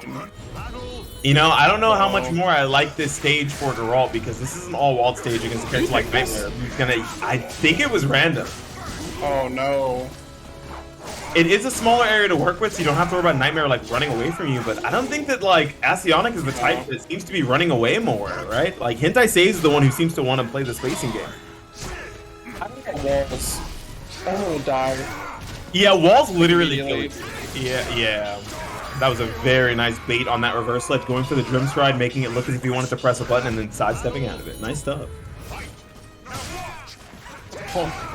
Asionic getting really good at catching people with those. Oh, please don't. Oh, nice. Nice. Big slap. I like his usage of stances here to just get in, right? Like, he's put the fear of God into Hentai-Saves, at least for this match, so he can use stances to get in, and Hentai-Saves is doing literally nothing about it. What is Geralt honestly gonna do from that kind of range, though? 2B. Maybe, but I think a lot of his options, he's scared of armor as well. Yeah, I guess like armor after using a Grim Stride is a pretty terrifying ordeal to have to deal with, right? Giving Nightmare a Night Terror charge and he puts you towards the wall. You don't. Yeah. Maybe just use Quen a bit more to get in, but Asionic has shown like they know the counterplay to really beat Quen pretty easily. Ooh, that was sick. Put him at the wall here. Nice just for him. Ooh, catch the tech too. Tried to go for the 3B there. You know, the 3B isn't like disincentivized super hard only because of the fact that it is -12 and Nightmare doesn't actually have an I-12. Yeah, Oh, what is happening? I could have sworn that would have been close enough to the wall for that situation that we were referring to earlier. Yeah. Oh, you're dead. Yeah, that is the thing about this matchup that I've noticed. Hentai-Saves really capitalizes on the Silver Sword against Nightmare for sure. A lot of soul charges happening. Yeah, Asionic's not afraid to use the Soul Charge even though the Silver Sword exists, which I guess when you think about it, like the damage disparity normally is still like heavily Nightmare favored. It only doesn't become Nightmare favored once that Soul Charge pops and you get hit by one of those two options, the 4A or the 4B. Oh god. Is that yeah. Maybe that's why I'm seeing Quen. Yeah. Quen reaction looks pretty bad in that instance unless you go for like the B option. Yeah, the guard break option. Alright. Well played from Asionic. That was really solid. I always like watching Hentai-Saves play as well. Great Geralt play, as always. We don't get to see Geralt too often, especially a less neutral heavy one. So I always like watching them play.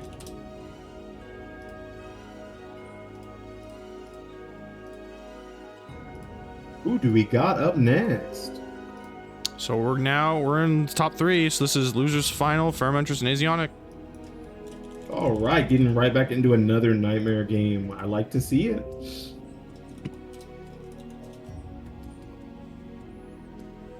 So, man, Fair Munchers is just getting the wrong end of the stick on this bracket today. Okay, to be fair, I think that Pharomantris is probably one of the Solomon players who has the best developed tech against Nightmare. I don't think that it's a great matchup, but I do think that he knows a lot of the situations where Zos can counter poke out and use bigger buttons to try to position himself in ways where he won't lose to armor. So I think the big two moves generally is 1B, how creative you can be with it. Especially if you can get nice counter hits like with curses and whatnot. Oh yeah. Or whoa, I can't even think. 214 B plus K.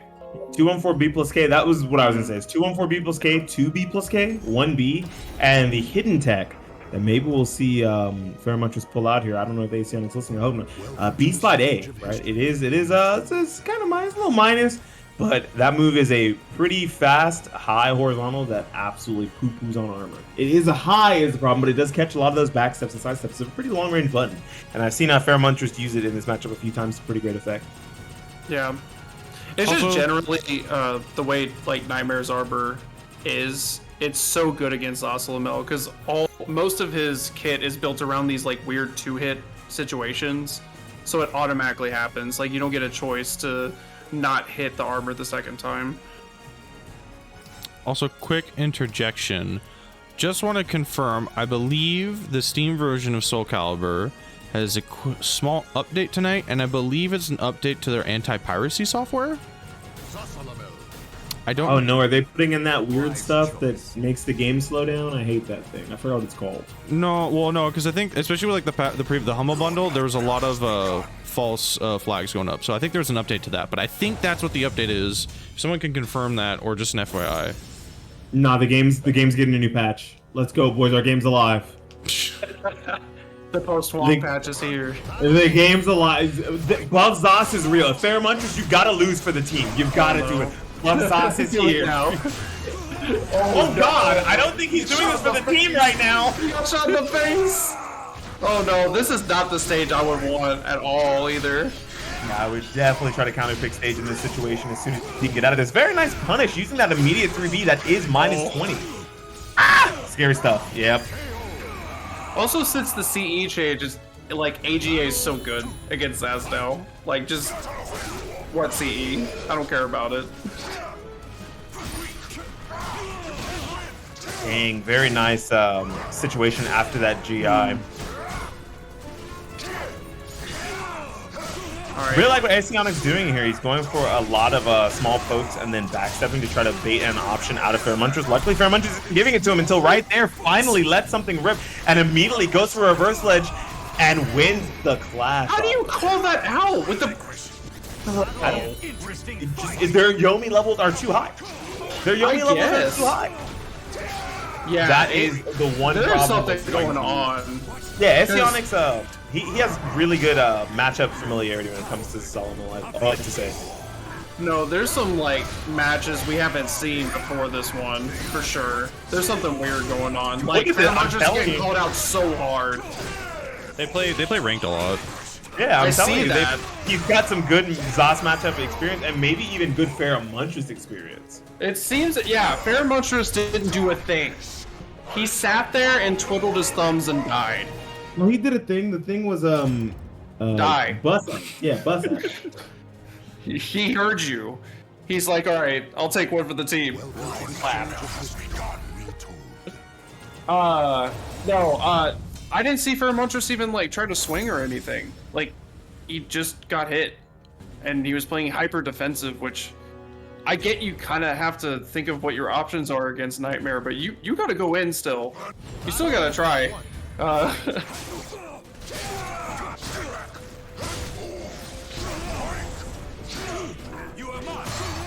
Oh my.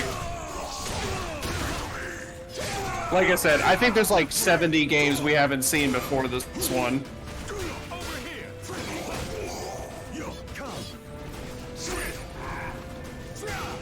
What?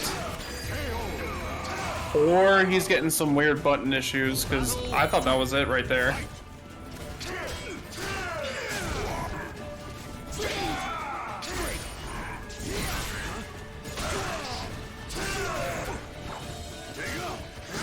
Alright.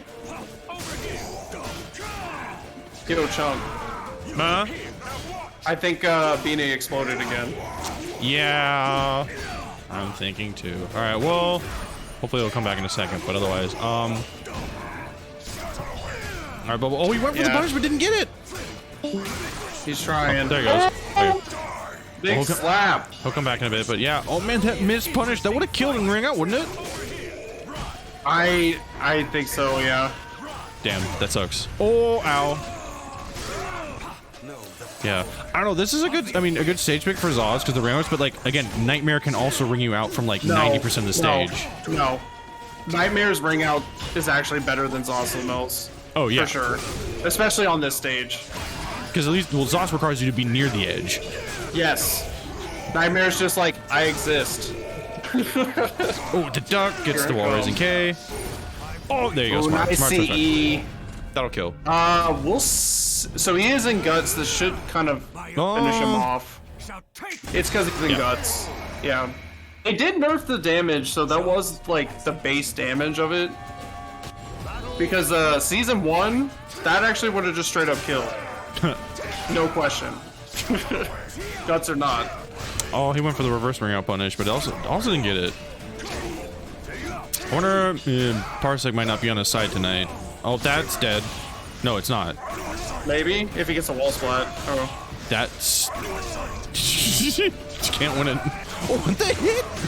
Why'd that hit? Why'd you stop ducking? I'm not too sure. Asionic just, like I said, it just looked like we didn't watch some games before this one between them. Like Asionic is all over Pheromonters completely. I mean, Asionic showed it all night. Like he's a fast learner. He really understands like how to pick up and learn and go through some things. And yeah, oh my god. They've played in WNF before, and they've played each other online a lot, so they've seen a lot of stuff. So there's some really cool things happening. Oh, okay, cool. Baits out the GI, keeps him in place with 4A plus B. Oh, gonna be big damage. Can't get out of it. The jump A. No, he whips. Is that gonna cost him? No. Just the 1A to finish it off there.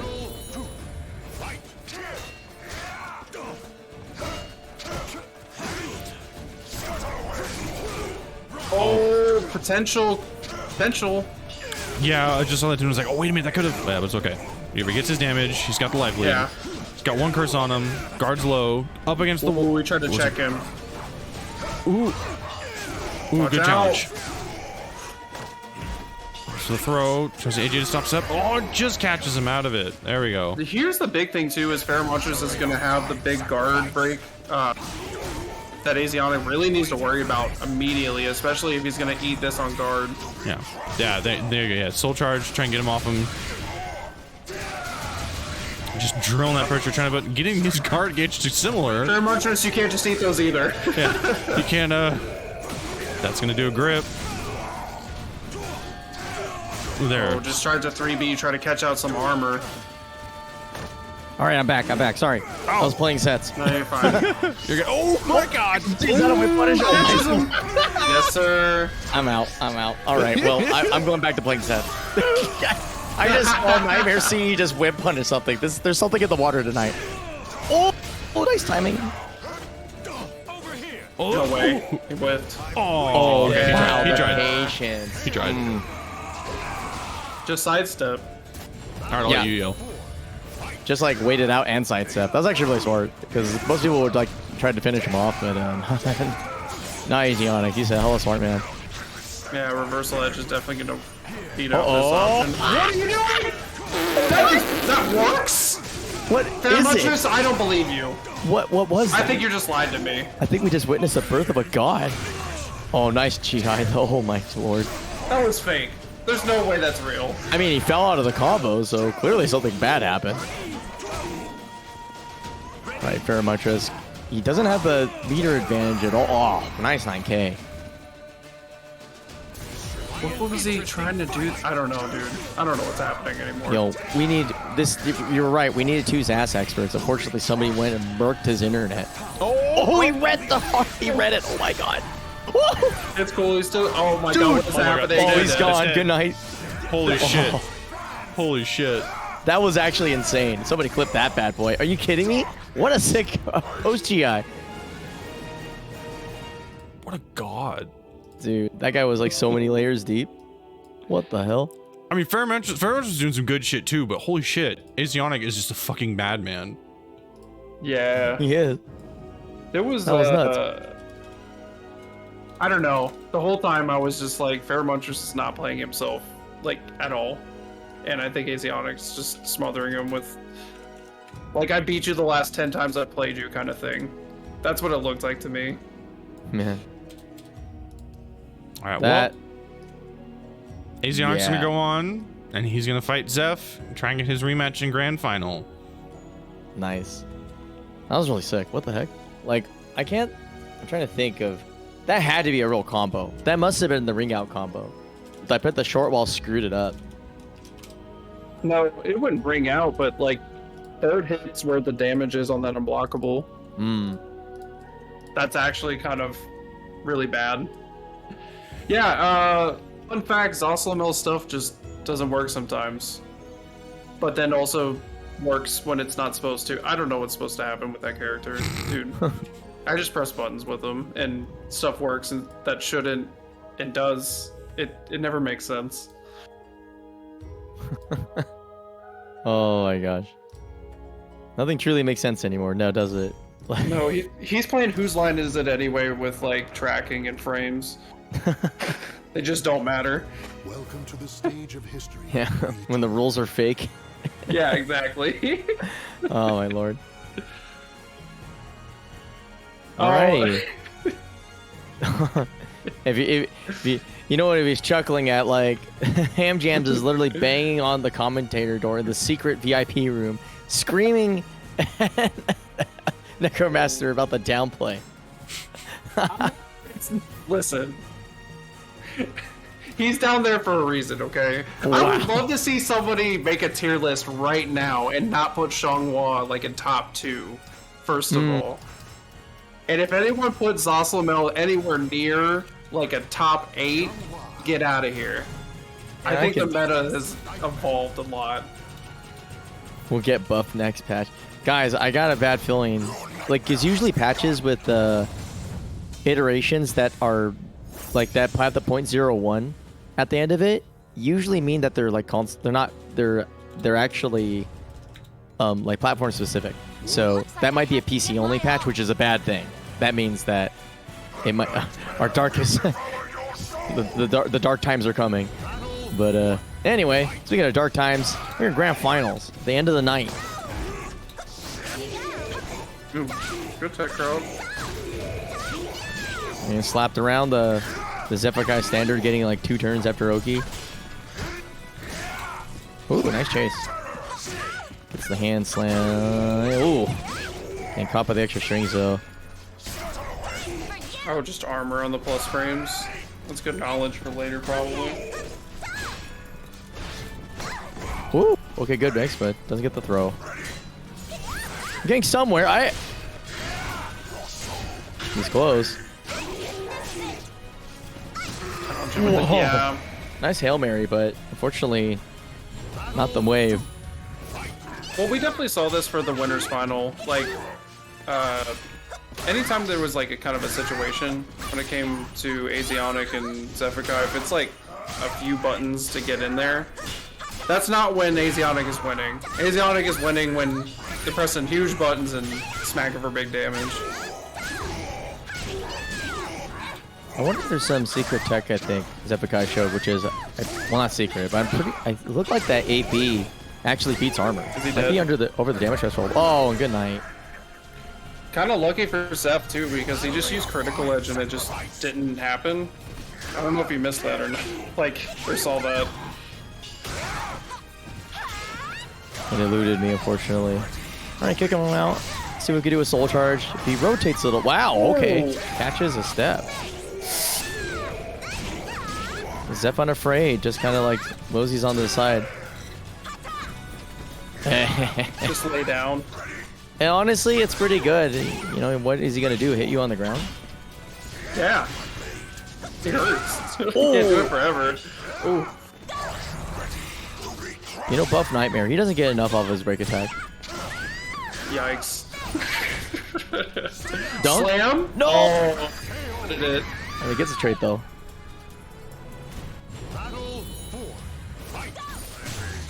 Oh, shoot him in the face. I'm with the guns. Nice long combo and the Okizeme. Oh, what he... I don't know why 2K into 4-4K would work, but you know what? He's in grand finals and I'm not. That's fair. Oh, nice punish. There we go. That's a And sauce. dead. Yeah. All right, cleaning up his game on the out. Like, he was getting whip punished before by kind of some straight strings, but it seems like Asiana is getting kind of a better feel for what his opponents are doing after the first initial hit. Oh, but he just loses some meter. Oh, heartbreaking. On the soul attack, too. Maybe he was trying for the CE, potentially. I think he was just trying for a really aggressive play, but like honestly, like Zeph kind of has the driver's seat right here, right now, because he's got the resources and he literally uses it twice in a row. It reacted. You just can't stop her. Yeah, Just kidding. that's crazy, dude. I just can't even. Oh, go ahead. I was gonna say, dude, like, I've been having trouble, like, waking up in the morning, because this is my new sleep paralysis demon. It's just X constantly mocking me in a happy voice. That has to be over the damage threshold. That's some really smart tech right there. Because 8B actually is pretty fast for a jumping move. I think it's like what, 20 frames or something? Yeah, her jump B is actually pretty solid. Why did that duck triple K? 9K? That super Why attack not? crouches too? Why does she have so many? Because I mean, she was bad, like, I don't know, like the first couple patches. Now she gets a revenge. Watch over you, mother. I don't think this character was ever bad. Ever. Yeah, come on, dude. You can't be that have that much PTSD. There were darker, more evil characters in this game, and it wasn't Zaz.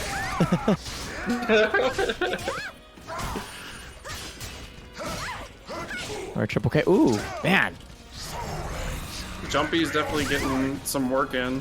It really is. Seems to be very good in the Asiatic matchup. Wow. That should Nice be dance. enough. Yo, man, if you guys don't use those 4 codes really quick, we're going to be over. I'm going to pay it out immediately. I want to go to sleep. Right. I'm joking. I really want to see this go to a longer set, but Zeph is making that quite difficult now, isn't he? I mean, Asionic doesn't get to play SoulCalibur. I mean, Really? he's Nightmare too. He's not even allowed to play it to begin with, but there's just the aggression that he's applying is just too much. Like, you just can't risk anything. Like I think a good example was the end of the last round, right? He went for 5K. Probably one of Nightmare's fastest moves. Duck punish, get bodied.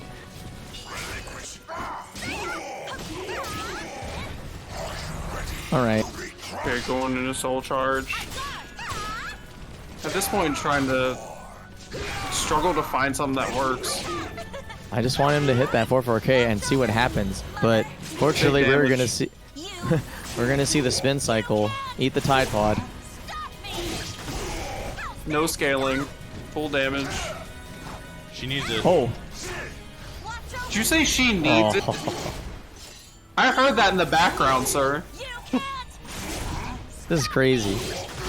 It's actually nuts because Just kidding. it's not like the block punish is super hard, but I would say there's no time that Asionic is really giving that is like telegraphing that he's necessarily going for the low.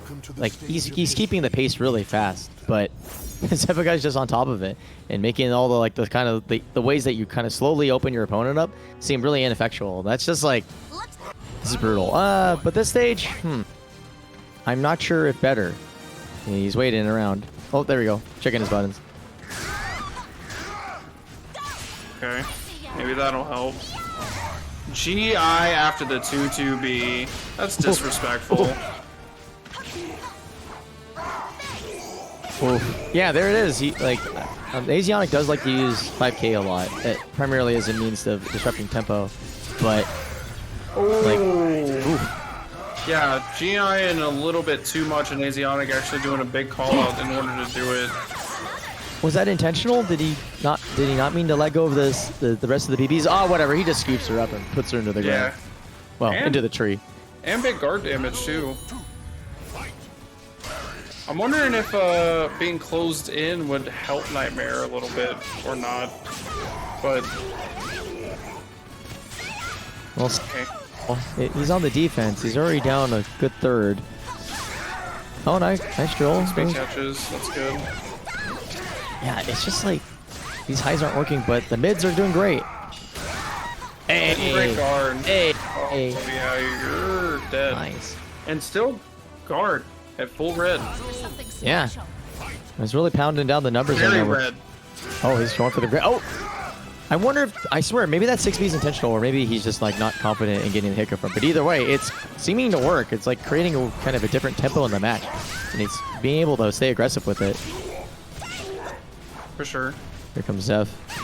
Swinging. The full crouch 3B coming in. Trying to catch him crouching, and he's just not gonna. One mistake. There it is. Yeah. I didn't feel even like need the CE. like, does it feel like he's like 0 for 5 on like 5Ks? Because like he hasn't landed. I feel like he hasn't landed a single one in this setup. He's trying. Okay, Michael Bublé. Nice GI. Okay. I think that's dead. I mean, you got to get something started immediately. Never mind. The scaling sucks. Nice. Good patience. I like that. All right. Nightmare's Forest. He in there. I don't think Zeph really gets to run away on this stage. Yeah. He'll actually do it pretty well against Nightmare, which is a weird thing to say. If this was like any other person, like we would almost say, you know, Nightmare actually snuffs out Xianghua before she even runs in, right? Like one of her biggest weaknesses is just range. But Yo, legit. I miss you, bro. It's only like 10 seconds. No, I mean, I haven't seen him in chat. I haven't been paying attention to chat. I just saw him. He redeemed the self timeout. Oh. I think maybe on accident, but. Oh, poor man. All right. Anyway, so slightly larger stage. We'll see if we can. What's going to happen here? Because I think also the counterplay that Asionic was applying mid-string was also really doing a lot of numbers, and he's doing a great job with the neutral game as well. You notice like he's getting a lot of A slight Bs, a lot of stuff that just like kind of just crunches his opponent after he sees the whiff instead of running into stuff. And here we go. Rope-de-dope. Dead. Oh, not quite. Oh, goes for the guard cancel the 2K, but good on Sephikai to stay. That could be a big pixel, dude. That could be a really fat pixel. Yo, this is looking like a massive pixel. Oh, no. Holy crap. This pixel's huge. Hey! Never mind. Get kicked in the face. Yo, that was about to be the most magical of magical pixels, man. That pixel was looking thick, bro. Oof. It's crazy. It's like you can't trust X to be whipping a neutral because she's always in a string. Sir. Oh, All right, B's gonna catch it out. Scoop it up. That's an interesting conversion. Don't be. Yeah. Oh, yeah. He's switching for that. I think that there is a counter hit. Oh no! Oh. Okay. Still able to close it out, but that tracking was unfortunate for a second. Yeah. At least it wasn't anywhere close to the ring out because I believe X does have one. Hey, nice tech trap. All right. Chuckles again. The second. Okay, back it up. Yeah. Give him. These side steps are killer. That's the real difference here. Asionic is turning around because he's just stepping. Now watch yourself on the ring edge. Oh, he ducked it. Okay, yeah, he's trying to whittle down the guard gauge and slow down the movement so Sephikai doesn't feel comfortable going left to right to keep the win condition alive, but now he's getting reversed around. Oh, ooh, didn't hold it for long enough, didn't believe. Oh my god. Asionic woken the hell up, dude. Just like that, Konmai, we are at 2-2. What is happening? Adjustments, pure and simple. He really hasn't. He basically is getting caught less by whip punishment, and has cleaned up that game completely, and is also using a lot better movement to get his opportunities. He is slowly rotating around like he's on a pedestal. That was amazing. Oh. So good. Oh my god, so good. No, dude, he's been doing that all day today. Dude, I love it. He went for trilpits. Oh my god. Let's go. Are you kidding me? Nice use of the tech crouch to slide under the high. Oh, man. Yeah, I don't know why everyone's doing it, but everyone just gets up when they get slapped by that. And he's been getting like 2 or 3 in a row. Okay, there's a standard, like 2 turns of death from Zephyrkai. He's already at 50% health, and he's pretty much in kill range. Yeah, there we go.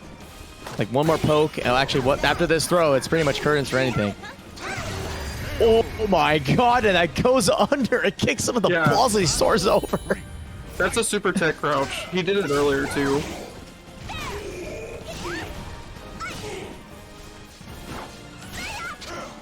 Actually, this reminds me, I think... No way! No way, dude. No way. Someone get the freaking brain surgeon. This guy's brain is too big for his skull.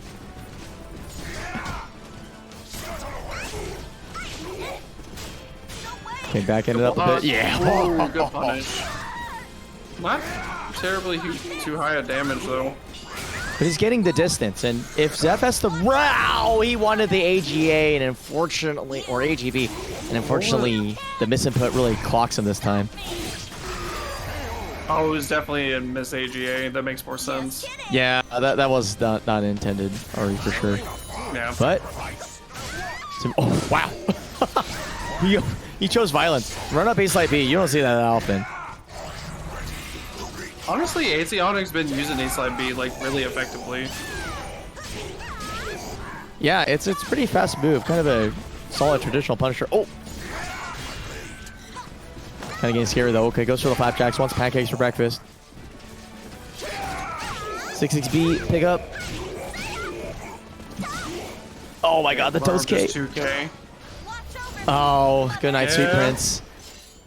And the perils of also using any low whatsoever against this character. You're just going to eat that. And Zephyrkai knew that was his win condition. Getting snuffed out. Zephyrkai takes the whole tournament. We had a ton of people today. Seriously. Thanks everybody for coming out. How many people do we have in bracket total? We had like 32, right? We capped it. That was 32. We hit 32. That was what a showcase, man. This is great. And I have to say, I'm really glad everybody was out here today, and I'm glad that we had a gamut of emotions for sure. I'm glad that everybody's still fired up for the game as well, especially after NRC. In some ways, I felt like I was cooling off a little bit, but the second I started playing in bracket, man, I just felt that like, oh, I want to play so friggin' bad, dude. And yeah, it's just beautiful. I'm glad that we're sticking around and things seem to be going good. That being said, I'm kind of worried about the patch. I'm just going to say this might be not the beginning of the end, but, if you're looking for new blood, you're going to have to look pretty deep. Oh, yeah. I'm still like 90% sure with what other people said that this small patch is just an update to the piracy problem that was caused by the Humble Mundo. Yeah. Because apparently that was happening for a lot of people who bought it, that it was just flagging all over the place for no reason. But well, it'd be cool if it turned out to be something a little bit less problematic. But either way, I mean, the game's still stable. We're having a good time as long as we're not named Jump Force. Holy crap, dude! Well, again, no servers, dude. Like literally, you can't even buy the game anymore. Like that's how badly they got clocked. They just got turned into Evolve. Yeah, no, literally. They got turned into Crucible, dude. This is like some Amazon game shit. Oh no. Like, it's pretty terrifying. But yeah, no, great job to everybody and really incredible matches. It's kind of, I can't, like, it's weird watching Zeph play the way he does online, considering that he also does that offline. And it's just like, it's almost like he's in a hyperbolic time chamber. On top of that, he's also playing on a PS2 controller, I think. Which is like that little bit of like latency that's added by the adapter Like it's crazy to me. Just like the sheer like speed of this man is beyond reckoning. But that comeback from Asionic was like, you know, chef's kiss too. And of course, like I think what was third place was Faramutris, I'm not mistaken. Yes. No, Awesome, yes, it is. Faramutris third place.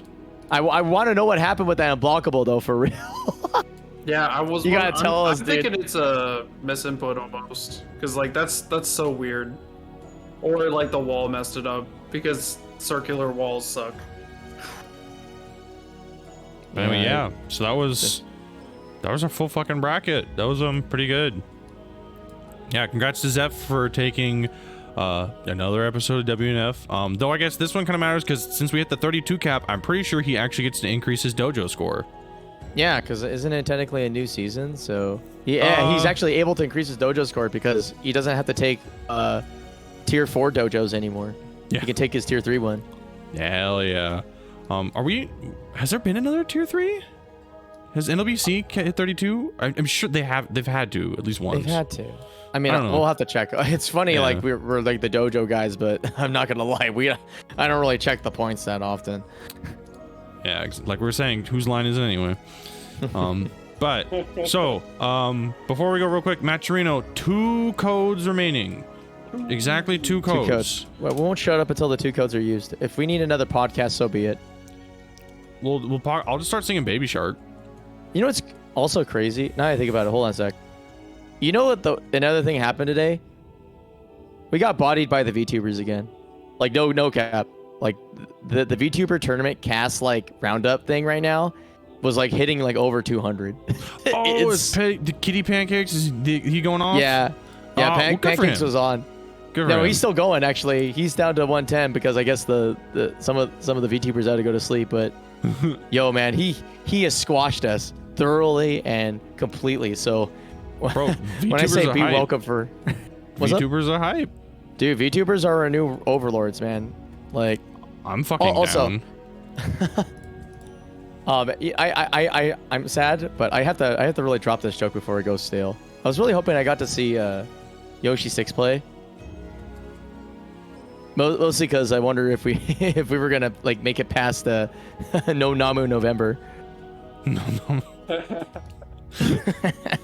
Okay, fair. That's oh no! Okay, not bad. Why? Yeah, I don't think I was able to put him on tonight. Well, I guess we did see Lamb's Yoshi, but anyway. Wait, you guys don't know Skill Plays GG? Hold up. You got listen. Newsflash. You know how the Caliber community is. We don't care about our own peeps. We're gonna be like dead silent during our grand finals or whatever. But if we see some other guy that plays our game beating other asses in other games, you know how rowdy we get. And I'm going to play Strive again just so I can understand how much of an ass beating that man is about to lay down on some of these fools. They ain't ready. Gross. I've already seen him play. He's good. Like he's actually buff as hell. Like I know that like we mythologize the Sonic Foxes and all those people, but I'm telling you, man, like Skill's something else. He beat our ass in this game. He'll beat ass in the other one. No, he's been showing off the stuff I've been seeing him play. It's really good. Yeah. Thanks for coming out, everybody. Trying to think of what's going on. The only thing I can think of is bonus round. That's the only thing that's on my mind right now. yeah. I'm pretty high for that. I want to. You're going to it, right, Papa? Yeah. I haven't booked anything yet. I mean, I've registered, but like I'm just waiting for a couple. Basically waiting to try and figure out a couple more people to like figure out like hotel and other thing arrangements before I actually like confirm anything. But yeah, I definitely 100% want to go to that just because I want to go out and do some fun. I also want to hang out with like the fucking PNW guys because they're out there and they're friendly. So but yeah, if anyone on the West Coast is going and you're vaccinated, we can talk and shit. Also, it's not for a couple months, but end of January, Frosty Faustings is happening. Oh, yep. SoulCalibur would definitely be there. And I know the people are going to give a shit about being there as well, because I'll definitely be there. It'll be the first time I'm back to a major, which will be dope. So, yeah, if you Frosty find yourself Foundings, near the Chicagoland. Winter Brawl in February.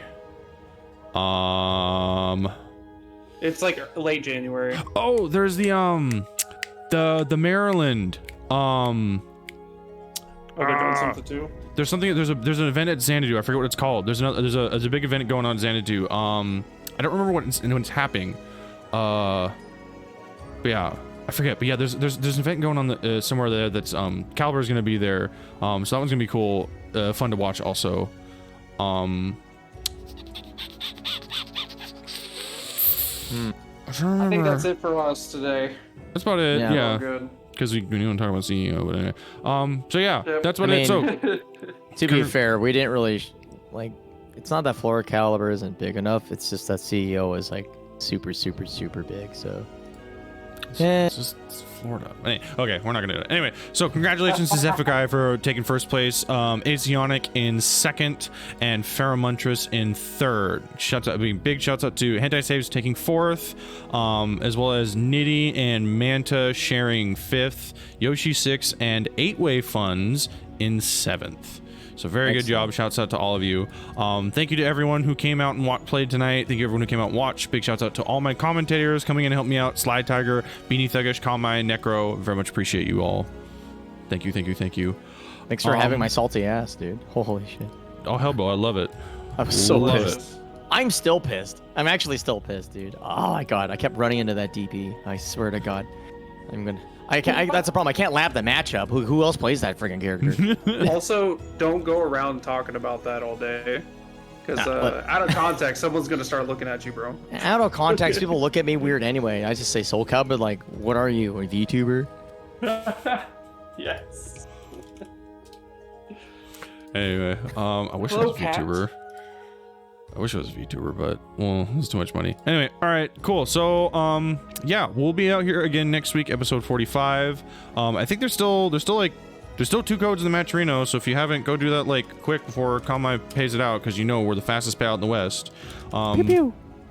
And then also don't forget, again, Parsec ain't free. Well, AWS ain't free. Parsec is still free. So if you can help throw me $1 or $2 to keep the AWS servers running so I can continue running WNF weekly and things like that, I would very, very much appreciate it. Yeah, pretty straightforward on that. So thank you all very much. Let me see. Should we go raid Kitty? Yeah. What? Why not? Like, okay. Well, let me double check. Let's look, because the rich don't necessarily need to get that much richer, but at the same time, it would be kind of funny. I don't know anyone else. I don't really know any. I guess who would be happier, the VTuber? Okay, well, one of them's definitely not. They're definitely playing. PS4 dude. I don't know who. He plays Mika. I don't know who that other one is doing, but I have no idea who anyone is besides what you're putting. Just go for it. Fuck it. Just watch some Cass action. VTubers a hype. I don't give a shit. Cass it up, dude. Cass it up. Let's. You might as well get used to the future of the game, especially if that's the patches. That's the end patch, you know. Hey, if anything, just convince them to turn on slip out.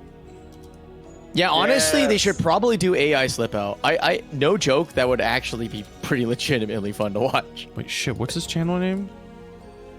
It's X Kitty Big Pancakes. X Kitty. That's what I was missing. Yeah, homie has got the edge. He looks like an edgy kitty, dude. Well, that's what we want. That's what we need. True. We were already singing My Chemical Romance earlier. Yeah, we were. All right, I'm going to start the raid. Thank you all very much. I'll see you all again next week, same time, same place. If you're interested in joining, follow NorCalibur or at NorCalibur on Twitter, where I retweet the bracket link. But otherwise, stay safe, be kind, love each other and whatnot. Love you all. Take care. Have a good night. That's what you get for sending you to the VTuber because you didn't claim the last 2 codes. Bye. All right, raid's out.